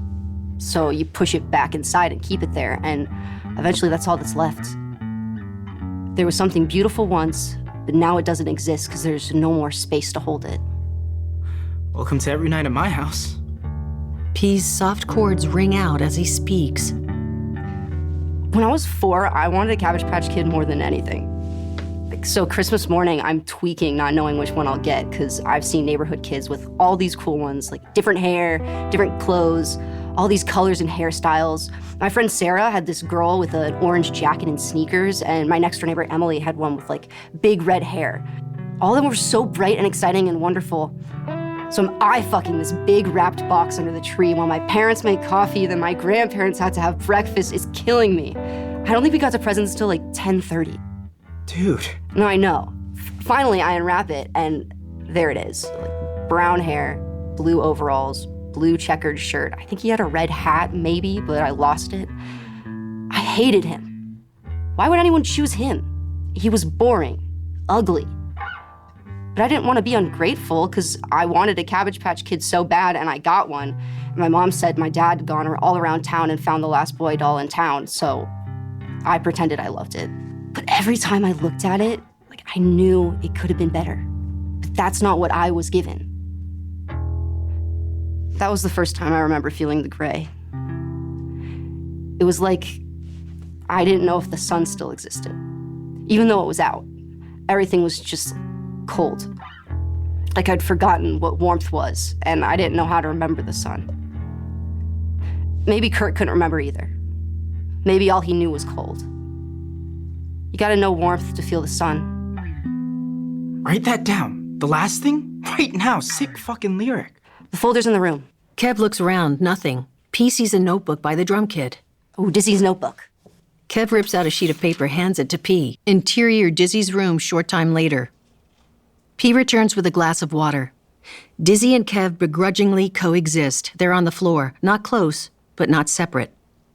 Partially eaten bontet on plates, almost like a burrito. The tube of rice rests on the banana leaves. The pork is in the middle, surrounded by a layer of beans and then of rice. They watch Naked Gun 33 1/3. Kev's eyes stay on the screen. Every so often, Dizzy's eyes drift to Kev. P gets a CD wallet and a yellow sports Discman from his bag. On the bunk, he removes a disc with a white skeletal spiral. He adjusts headphones around his purple beanie. 9 Inch Nails eraser starts, insects or aliens playing instruments made of straws until the drums start pounding. P gazes at Anna Nicole Smith on the TV, curvy, beautiful. He carefully takes out Dad's gift, 2 sealed envelopes tied with a bizarre ribbon. Guitars alternating with the classic Groucho Marx black glasses, big nose, mustache disguise. First letter is from Green Tree Prep. Second is St. John's. Green Tree first. We regret to inform. P exhales in relief. Jagged guitars crashing. The song's vocals start. Need you, dream you, find you, taste you, fuck you, use you, scar you, break you. P quietly and meticulously peels open the St. John's letter. Trembling, he unfolds the paper and reads, "Congratulations." He closes his eyes slowly, deep breath. Scans further. The panel was particularly impressed by your distinct candor and courage that confirmed you are St. John's material above any other factor. The song continues. Lose me, hate me, smash me, erase me. P's eyes dart above the letter to his friends. Kev and Dizzy both laugh at the movie. Resentment fades, smiles turn real. The song echoes P's thoughts. Kill me, kill me, kill me. Kev blissfully eats the bontet, motions P to push his headphones back. We'll have them at our feet, dude. P weakly smiles. He puts the headphones on. Eraser continues. Kill me, kill me, kill me. End Act 2. Yeah. Small Block, written by Ashley Lauren. Everybody got enough to eat? Yep. Yes. Does everybody have ice cream? Yeah. Not yet. If you didn't have an ice cream, are you sad because everybody else had one? Yes. Yeah. Use that in the script. Use that. Use your disappointment. Yesterday did not go how I planned. The good? We ran into Miss World again, and she promised to give us a ride today. Woo! In her DeLorean. Also, I asked Bex to the homecoming dance, and she said yes. Here's the problem. I love her. Yeah, so that sucks. Apparently, my best friend Kev's in love with her, and he doesn't know I asked her to the dance. How am I gonna figure that one out? I have no idea. But I have a whole few hours to do it. Kill me. Especially since we're so close right now. I mean, I just told him about the Cabbage Patch doll and about the gray, and well, I never really talked to anyone about that. Oh, yeah, I got into St. John's, which first of all, gross, and second, means this is my last year at Pond Hill with my friends. Hopefully Bex and I can be cool again before I go to that uptight all-boys jerk factory. I also found out that my dad thinks I'm either a loser or I'm gay, or maybe both, but that's nothing new. Fuck it, let's go to the DeLorean ride. Fuck yes, finally! I need something fun and uncomplicated. Act 3. Interior Dizzy's room, morning. P wakes up alone. Q Lazarus's Goodbye Horses plays faintly. He looks at the TV. The dance scene from The Silence of the Lambs. Buffalo Bill, penis tucked, dances in his own skin. Noise outside. P pulls back the curtains.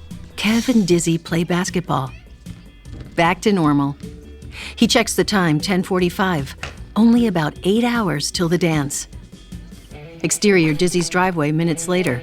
P exits the house with a Dr. Pepper. Dizzy, shirtless, tosses Kev the basketball. Kev misses. That's K. You're a cock, motherfucker. Got a sec? After I exact my revenge? Bring it. I ain't leaving this driveway until I'm in a DeLorean. Dizzy swishes 3. Looks to the road, checks his watch. 4 minutes. I love those doors, the weird-ass taillights. The frame was actually inspired by a Lotus Esprit. It was gonna have a rotary engine like the RX-7, which would have been sweet. The car's underpowered, but whatever. Looks so goddamn cool. 3 minutes. P shakes his arm, extending and curling his fingers. Why is Silence of the Lambs on? Kev and Dizzy laugh. You guessed the part in Naked Gun last night where Anna Nicole Smith had a dick? The fuck? You fell asleep. Full-on gonzo-nosed cock. Should have rented the Crying Game. Would have had the trifecta. Einhorn or Anna? Anna. Got those thighs and those boobs, thick ass. Dick or no dick, whatever. Of course, if she had a dick, y'all would never hear about it. I want to stop hearing about all the dudes pretending to be women that you'd fuck. 11:02. This is crap. Dizzy checks his watch, then the road. Still no Miss World. Bet you didn't see anything like that in the penthouse. P glares at Kev as Dizzy wheels on P, angry and pleading. Dude, please, my dad will beat my ass. Honk. Dizzy's head turns excitedly. With a blip of the horn, Mrs. D pulls in the driveway. Perfect timing. She lowers the window. She looks and sounds exhausted. Dizzy runs over. Mom, thank God you're here. Get in. I need your help. The color drains from Dizzy's face. Won't take long, I promise. Please, just hang out for a bit and then I'll do whatever you need. We can spend as much time as you want, just not right now. Uncle Chris. Mom, for real, not now. You have no idea. Please, just stay for a bit. It's important, please. He looks to P and Kev for backup. They play invisible. Mrs. D kills the engine. Dizzy knows to walk over. Her dark circled eyes gaze heavily up at him. I'm sorry to ask you, Philip. Dizzy knows he's lost. He snatches his shirt off the ground, mutters to P and Kev. Please keep the DeLorean here as long as possible. He turns away as a tear rolls down his cheek. He pulls the Judas Priest shirt on. They leave.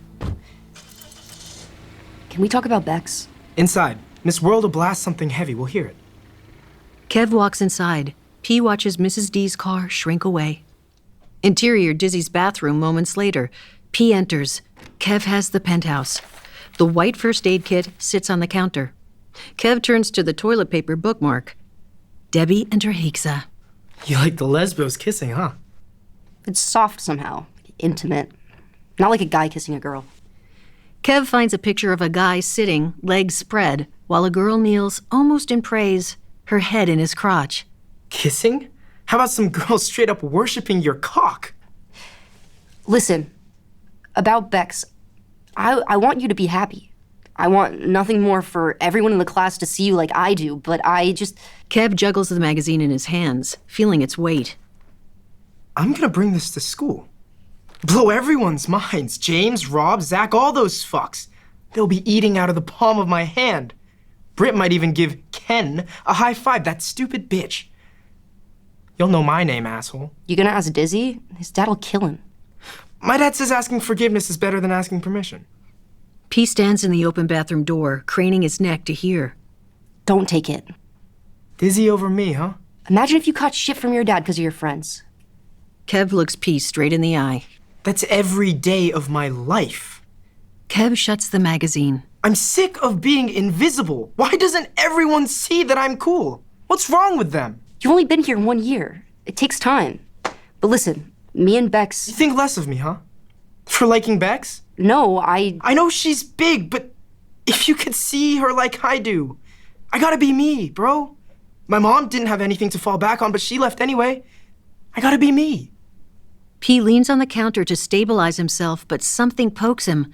He moves the white first aid kit out of the way. You really never knew? P shakes his head. Thought you were all about Carla. You heard Dizzy. Carla Gugino's famous. I'm nobody. That's for you guys. When I'm alone, I think about Bex. Can't stop thinking about Bex. At first, I think I was worried about losing you, so I kept comparing us. And I was like, why would P ever pick me over her? She's smart, sexy, so goddamn funny. And she doesn't take shit from anyone, ain't afraid of anyone. I mean, fuck, that's so hot. She wouldn't care for 1 second what the guy said about her. She knows she's hot shit. Plus, you used to be super close with her and well, that's a hell of an endorsement. I thought maybe you two could be friends again if we were together. Kev paces nervously. Fuck it. I'm gonna ask her to the dance. You think it's too late? She probably hates me. You think she hates me? She probably hates me. Maybe I should just ask her to dance when we're there, so it seems more spur of the moment. Would you put in a good word for me? Yeah. Yeah. Thank God you fucked up your interviews, man. High school without you would be... I'm glad I can be myself with you, man. Kev grabs the penthouse. You mind? I gotta shit. Interior Dizzy's room moments later. P ambles into the room, dazed. He pulls the blinds, opens the window. Cool breeze briefly rustles in. The driveway's empty. The air is quiet. P raises his pillow, yearbook and lyrics folder underneath. Yearbook first. He gazes at Bex's picture, a lot of complex shit behind his eyes. He looks at the wall shared with the bathroom. He shuts the yearbook, takes out the lyrics from last night. The breeze rustles the paper. P looks outside. Gray. He hums a melody, but it's not right. Something, something. I gotta know the warmth to feel the sun. Covert love pumps blood through chambers. My heart's a concealed gun. Fuck, that's terrible. Fucking awful. He rolls onto his back, holding the page above him, searching. A dark spot shines through from the back. P flips it over. On the side, Dizzy drew a heart with Kev inside it. Whoa. P's shocked. The toilet flushes. P's head snaps to the door, then back to the heart on the paper. He hurriedly gets another of Dizzy's notebooks from his desk. He inspects for drawings, hoping for a clean page. First page? Nope. Second one? Kev and Dizzy. Third? Both sides are clean. He tears it out and places the notebook far back on the desk. P copies the lyrics to the new page, crumples the original. Exterior Dizzy's driveway few moments later. P tosses the crumpled paper in the trash can. Mrs. D pulls into the driveway. Dizzy hops out before the car's fully stopped. He rushes to P, trying to remain calm. So? Kev exits the house as Mrs. D pulls away. Dizzy wheels. Mom, wait! Mrs. D is already down the street. She came, bro. It was awesome. P watches Dizzy's face subtly contort with emotion. She didn't come yet, man. You didn't miss it. Dizzy drops to his knees, overcome. Bro, you ruined it. Dizzy looks up at Kev, absolutely wrecked, quietly. Why'd you fuck with me, prick? P's eyes move slowly from Dizzy to Kev. He runs into the house. Come on, you still love me. Friends? Kev offers a hand to Dizzy, who slaps it away. Dizzy pushes himself off the ground. He walks to the end of the driveway, looks down the street in case anything's new. After a few moments, he walks back, kicking a small rock. It lands in the center of the driveway. P exits with a Sprite for Dizzy. Wish this bitch would get here. He throws his Judas Priest tee down, grabs the basketball. I wish you'd stop being a bitch. Eddie Van Halen's Out the Window cuts the thick air as the growling tandem of guitar and DeLorean turn onto the street. Dizzy's face bursts alive. He grabs his shirt from the side of the driveway, pulling it on as he runs. The DeLorean stops. Miss World steps out, a large yellow sunflower clip in her hair. Me first, please. Miss World laughs. Let me meet your parents. Dizzy's face falls. P looks at him sympathetically. Interior DeLorean, short time later. The DeLorean roars throatily as it hurls down the street. Scattered leaves rustle in its wake. Yeah! The boys scream excitedly. P sits in front. Kev and Dizzy kneel in the small rear bulkhead. Miss World eyes them. P feels the car accelerate. Miss World focuses ahead. You want to see the future, boys? They laugh. If my calculations are correct, when this baby hits 88 miles per hour, you're gonna see some serious shit. Faster! The DeLorean tears down the wide street, a perfect runway. Engine strains louder. P watches the speedometer. 45, 50, 57. What do you want to see, Dizzy? My car collection. Kev? Birth of my son. The car zooms faster. P? P doesn't answer. 75 P. P braces, tense and nervous. I don't like to think about the future. Worried about what you'd see? Probably worried he'll be dead. P P and Miss World's eyes fly to Kev. The car decelerates sharply. Buffalo Bill is gonna murder him and turn him into a dress. P laughs like, you idiot. He only kills women. You're gonna rub that lotion all over your skin. You don't want that, hose. You're the one that wants to fuck Einhorn. Miss World's brows furrow. Boys. Buffalo Bill is a dude that sews skin clothing. Einhorn is a chick with a dick. Big difference. Still a man. Really, let's not. Don't know, bro. It's in the name. Chicks with dicks. Chicks. Women. You wouldn't feel that way if you pulled off some girl's panties and boom, massive dong in your face. What's your dream car collection? Dizzy lights up. I'll have one of these for sure. P looks at his reflection in the side mirror. Exterior, Dizzy's driveway later. The DeLorean returns. Metal glares out the open windows. Miss World parks at the edge of the driveway. The smiling boys exit the car. Time? 2:06. P shakes his arm, extending and curling his fingers. He tries to get Kev's attention. Miss World, still in the DeLorean. She fidgets back and forth, chewing her lip with a conflicted look.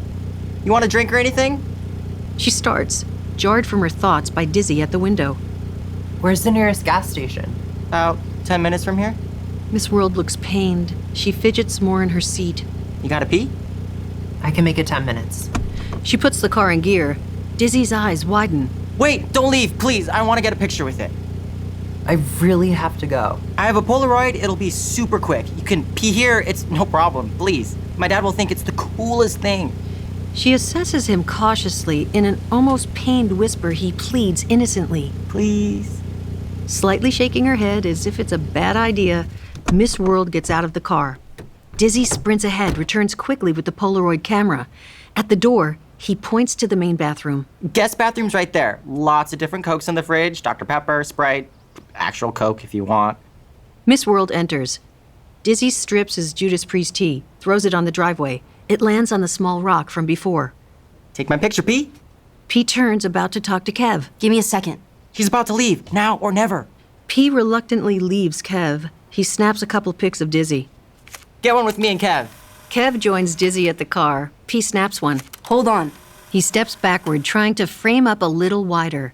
His foot contorts around the shirt and rock. He falls hard, staring into the yellow Judas poking out from the black. Interior, Dizzy's kitchen moments later. An empty Band-Aid box being shaken. Damp paper towel on his arm. P returns the box to the drawer. A small red spot grows on the paper towel. P checks a couple other drawers. Nothing. He remembers. First aid kit. He walks toward Dizzy's bathroom door, reaches for the knob. He's about to grab it when he notices the door's closed, the lights on, and the fans running. Miss World. P shakes his head, smiles. Close call. He turns to the other bathroom. Maybe it also has a first aid kit. The paper towel's getting more red. P hurries toward the door, reaches for the knob. Interior, Dizzy's parents' bathroom continuous. Inside the bathroom, the door opens quickly. P steps in, stops dead. His face contorts in shock and embarrassment. I'm sorry. He quickly shuts the door. Exterior, Dizzy's parents' bathroom, couple minutes later. The door slowly opens a tiny bit. A sliver of Miss World's face timidly peers through the crack. She sees P nearby. The door shuts quickly. I didn't know you were in that bathroom, I swear. No answer. After a few moments. Did you call the cops? What? The door cracks open. Are you trying to keep me here until they come? P looks genuinely confused. Why would I call the cops?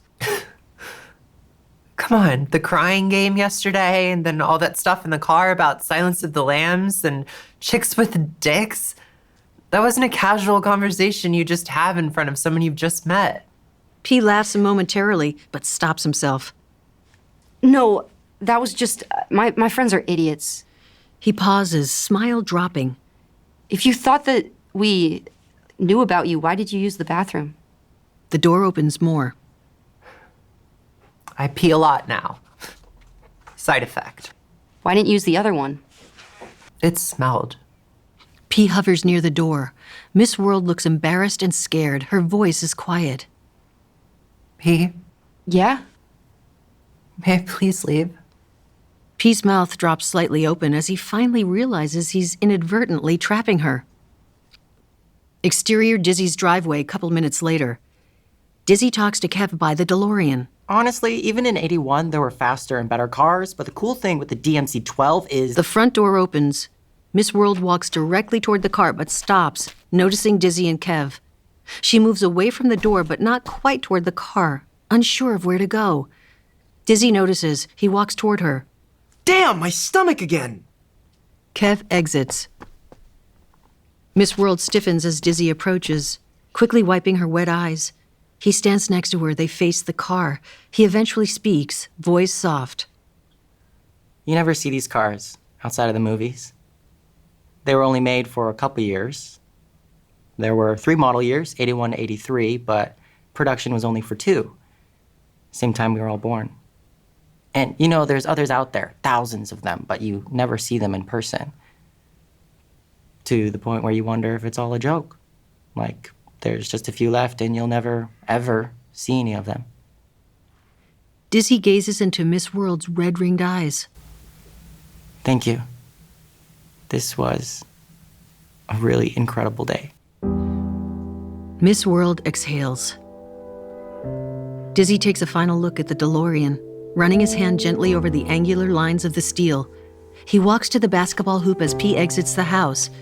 P hands Miss World a Dr. Pepper and a Kleenex. For the road. I didn't mess with them or anything. She dabs her eyes with the Kleenex, then turns her gaze to the cool gray sky. She cracks the soda open, takes a long swallow. What's the hardest thing you've ever had to do, P? Live. Miss World closes her eyes. She removes the yellow sunflower clip from her hair. Breeze rushes through her freed curls as they fall to her shoulder. She opens her eyes slowly and meets P's gaze. Same. Her eyes remain fixed on the cloudless gray expanse. I used to not like thinking about the future either. But here I am. Here I still am. P nods, clearly affected, as Miss World opens the DeLorean and steps mostly inside. You met the girl I like at the video store, Bex? She said yes. Miss World stops, unable to move for a second, her eyes well, the faintest tinge of a smile. Then she pulls the gull-wing door closed with a thunk. Exterior Dizzy's driveway moments later. The DeLorean starts up, a thick rumble. Dizzy approaches P. What the hell did you say to her before? The DeLorean drives away. Yo, P, can we talk for a sec? Kev's in the doorway. P runs over. Kev speaks quietly. Where's the penthouse? I don't know. Kev's still quiet but louder than before. Dude, where's the fucking penthouse? You showed it to him? Dizzy's behind them, trapping P between him and Kev. I told you to put it back. Why didn't you do it yet? P stares at Kev. Hey! I did. You put it back? Thank God. Let it be, man. I thought you took it. I took it. But you knew how important. My dad, man. Kev turns to P. And you know how important it is to me. His dad, dude. What about my fucking dad? Listen, we'll come up with another plan for school. School? We saw how well your plan worked last time, so... You don't know, man. What does school have to do with the penthouse? What don't I know? P looks at Dizzy. What don't I know? What the fuck does school have to do with the penthouse? I was gonna show the guys. You were going to take my dad's shit to school without asking? Sorry, dude. Nice. I was trying to throw you a bone. Kev pushes P. Throw me a bone? Don't touch me, dude. I need you to throw me a bone? When's the last time you saw his dad, man? Not everything is about you. P tries to push past Kev, but Kev blocks him. It is for me! Let me through! P tries to brush past again, but Kev pushes him back. Let me through, bitch! P pushes faster this time, but Kev shoves him back. P stumbles backwards. He trips down the steps, smacking face first on the concrete. Fuck! P lies motionless. P? P moans. Oh. Dizzy helps him roll into a seated position. P feels his forehead. Blood trickles out under the beanie. Dude, I'm so sorry. P strains to his feet. He uses whatever strength he can muster to pull his shirt taut. He staggers to the doorway. He looks Kev in the eye. Kev steps aside. P goes into the bathroom. The cabinet's wide open, the contents on the floor. P unclasps the first aid kit. He dabs at his face with gauze as Dizzy enters. Kev watches from the doorway. Want to go to the dance, Dizzy? With you? I don't swing that way. P laughs painfully. I already have a date. You have a date? P looks into the reflection of his bleeding face. A dark spot has formed on the purple beanie. Bex. But I was gonna ask her. Bex? I asked her at the game. She wouldn't have said yes to you anyway. Fuck you, dude! You wanted to go with Bex? She doesn't like you. Yeah? How do you know? She doesn't. All I wanted was a nudie mag to take to school to finally be treated like I deserve and not be hidden behind you. But no, Dizzy's dad might come back. Dizzy's dad, Dizzy's dad, Dizzy's dad. You wanna know what would happen if Dizzy's dad came back? Nothing. Because he ain't coming back next week, and even if he did, he wouldn't notice one magazine out of the massive stack of porno in there. But you took it away from me anyways. Let's keep Kev in his place at school. Can't let anyone see that Kev's cool, nah. Set him up in front of the whole class and make him look like a fucking idiot. You can't even let me go to the dance with Bex, even though you ditched her the moment I showed up. Of course, you weren't man enough to tell me you already asked her when I told you I loved her! Dizzy stares at Kev, breaking. He rushes out of the cramped bathroom and into his room. I love her too. Isn't that convenient? Noises through the walls, shit being thrown. It sounds like Dizzy's crying among all the crashes. You should apologize to Don't me. tell me who to apologize to! This is all fucked. I'm sorry, dude. Truly. I was gonna tell you, but then you told me you loved her, and you're my best friend, man. And I'm yours. I'm still here for you. Anything that happens at school, or with your dad, or with... Dad! God, my fucking dad! If you knew, man! If you knew! He doesn't hate you, you know? What? Dizzy bursts from the room, crying audibly past the bathroom. That asshole loves you. Every day. Why can't you be like P? P's such a good athlete. Maybe he could show you some things. Bring him around more, toss the ball around. P's favorite food is sushi. Why don't you love sushi? Fucking prick. What the fuck is wrong with me? What's so much better about you? Maybe you should go somewhere else next year. P looks toward the open door, then back at Kev. I got into St. John's. Sounds of a knob jiggling down the hall. You leaving? P nods, a trickle of blood running from his temple. I can't make it through high school alone. You gotta stay. Dizzy cares about you, man. Yeah, well, Dizzy's never gonna be you. Dizzy's sobs turn both P and Kev's heads. He stands in the doorway, a bundle of penthouses in his arms. He heard. Tears stream down his face. He motions the penthouses to Kev.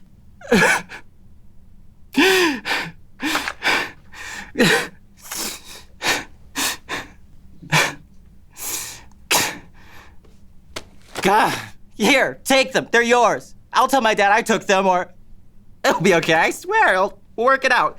Here, take them. Take them. Dizzy holds the magazines out, sniffling. Kev laughs quietly. Maybe this is why my mom killed herself. P stares at Kev while Dizzy quietly cries. Interior Dad's car, evening. P stares out the window. Small purple bandage on his temple, hair in a tight ponytail. He's dressed for a dance. Jacket, slacks, nice shoes, but a black My Dying Bride shirt pokes through from underneath. He clutches a small yellow rose. After the dance, I'd love your opinion on the Wellington. Tester came out perfect, if I do say so. P nods. Do you think I should have brought a piece for... name again? Bex, Dad. Bex. We were super close for like 6 years. Bex McDonald? Oh, McDonald. Mark's her dad, right? Handsome guy. Strong. He He was a tight end in college. You can tell by that wife of his. Well, good. Now remember, respect, respect, respect. Women always deserve your respect. They stop at a red light. P spins the flower, examining it. Oh, look at this. Look at this. P looks up. A slightly plump woman walks in the crosswalk. Bet I know where that cow's going. Disgusting. Dad motions to the other side, a Pizza Hut in a strip mall. P sighs, shrinks into his seat. Dad turns to him, smiling. I know you wanted your mom to drive you, but I had to do the honors. My son taking a beautiful girl to a dance is a big deal. He pats P on the leg. The light turns green. Remember what the man said. Be a mensch. Respect and dignity. Every woman deserves both. P scratches his chin hair. He looks out the window as they pass a red light. Exterior, Bex's house, evening. The red taillights flush with light as the car stops. P exits. He pulls his shirt taut, the same for his jacket. He climbs the steps, pulls his shirt taut again by the door. He shakes his arm, extending and curling his fingers. Rings the doorbell. He glances at the car. Dad gives a thumbs up. The door opens. Bex is radiant. She looks him over, smiles. Is that where we're starting? Oh, sorry. I'll do that again. The door opens. Bex is radiant. She looks him over, smiles. Nice shirt. For you? P extends the yellow rose. She takes it, admiring it. He smiles at her. She notices the bandage.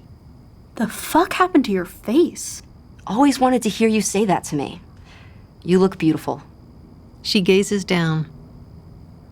Before we go, You caught me off guard a bit yesterday. I was surprised and just... It was so out of the blue. I wanted to tell you for so long. I want to go to the dance with you, but I'd like to go as friends. P's smile falls. He glances at the car. Dad isn't looking. He pulls his shirt, jacket taut. Bex puts her hand on his arm. I know it wasn't cool that I kind of dropped out of your life. P. Hold on. I know it wasn't cool, but I won't do that again, I promise. Good. Because I want my best friend back. But it's not about you. Do you like someone else? Not exactly. Do you like Kev? Bex laughs loudly. Kev? I'd rather eat a bag of dicks. Then who? Bex searches in his eyes, finally. I don't like guys. P's blank, then puts it together in a rush. You can't tell anyone. You're a lesbo, Anne? A lesbo, Anne? Really? At least I didn't shit my pants. Bex giggles. You're an idiot. Don't tell anyone, please. Swear. Wow, that feels good. Okay, you want to do this? P studies Bex's happy, relieved face. He gently rubs the purple bandage and smiles, but not out of happiness. I think I might actually stay in. Yeah, do that. Do it again. Just one last time, just correct lines. Yeah, well, you just come to grips with that. Yeah. This is the end. Mm-hmm. I think I might stay in, actually. You sure? I'm still gonna go. So if you change your mind. P nods. He turns toward the car. A tear carves down his face toward his chin. It runs by his short whisker, then plummets without turning. Bye, Bex. Interior Dad's car moments later. P enters the car. Bex still stands in the doorway. She gained weight. Interior P's bathroom later. A plate with a barely eaten piece of beef Wellington on the counter. The beef at the center looks perfect and preserved. P stands in front of the mirror, his jacket and slacks crisp. He judges himself. He opens the suicide drawer. He places each item ceremoniously on the counter: notepad, pen, sunglasses, knife. The Zippo gleams as P shuts the drawer with it inside. He writes with conviction in the notepad. Ring. The cordless phone illuminates. P checks the caller ID. Pond Hill School. P clicks talk. Loud music and teenage voices blast out. Whole scene, only P is on screen. So you are at home. Yeah. Bex looks hot. Yeah. A pause, then Thanks, bro. It takes a real man to step aside like this. P doesn't answer. Look, I'm sorry for how today went down. Let's make the rest of this year the best we can before you head to St. John's. Cool? Yeah. All right. I'm gonna go find Bex. Wish me luck. P hangs up. He writes a final line in the notepad, puts down the pen. P pulls his tee and jacket taut, eyes himself in the mirror. He shakes his arm, extending and curling his fingers. He picks up the knife. He pulls open the longest blade, rotating the knife in his hands. Ring. The phone rings again. Caller ID, Pond Hill School. We're cool, Kev. Bro, thanks, bro. I, totally deserve your best friendship and stuff. You okay? Yeah. Bex waits. I'm okay. Hey, this might seem silly, but, who is that lady? Bex sounds somewhat coy and unsure for the first time. Who? The tall one you talked to, with the curls and the VCR. The pretty one? P's face shifts. He meets his reflection's eyes. P? A friend. Bex sighs wistfully. She was cool. P hangs up. He looks himself up and down in the mirror, picks up the knife, brings it toward himself, snaps the blade shut. He gathers the notepad, pen, sunglasses, and knife, and exits the bathroom, shutting the door. The empty bathroom is quiet. The mirror's expanse is barren without a subject. P's been gone too long. Finally, the knob turns. P timidly opens the door. The door's mirror is visible, displaying the DeLorean poster perfectly. Standing at the sink, he's surrounded by his reflection in front of him and the DeLorean behind. He drops a folded piece of paper on the counter. He wears only underwear, black briefs, and a thin tank-style undershirt. A band of flesh between the briefs and the too short singlet. His exposed abdomen trembles in the soft light. He unfolds the paper. Debbie and Drahixa gently kiss. He studies them quietly, assesses himself. He slowly shakes his arm, extending and curling his fingers. It's new this time, light and fluid, graceful. He looks transfixed as his arm moves with new life. He watches his arm lightly glide to his razor. He delicately shaves his lone whisker till his chin's completely smooth. He touches his face, examining his features softly. He gingerly removes the purple bandage. The dull purple bruise no longer bleeds. He pulls the hair tie from his ponytail. His hair cascades out, a beautiful bounce of curls just above his shoulder. He presses his waist inward to narrow it, feigning wider hips, a more feminine look. He strokes his smooth leg past the black briefs that in this light with this pose looks undeniably like panties. Trailing fingers move delicately up his abdomen. The slight softness and give of the smooth belly rebound effortlessly as the fingers glide past. He cups his slightly plump pec. It takes form under the thin shirt, the echo of a female breast. He presses play on the CD player, skips to track 2. Hull's Miss World starts to play. She continues to examine herself, mesmerized by the surprise her body offers. Shall we rank them?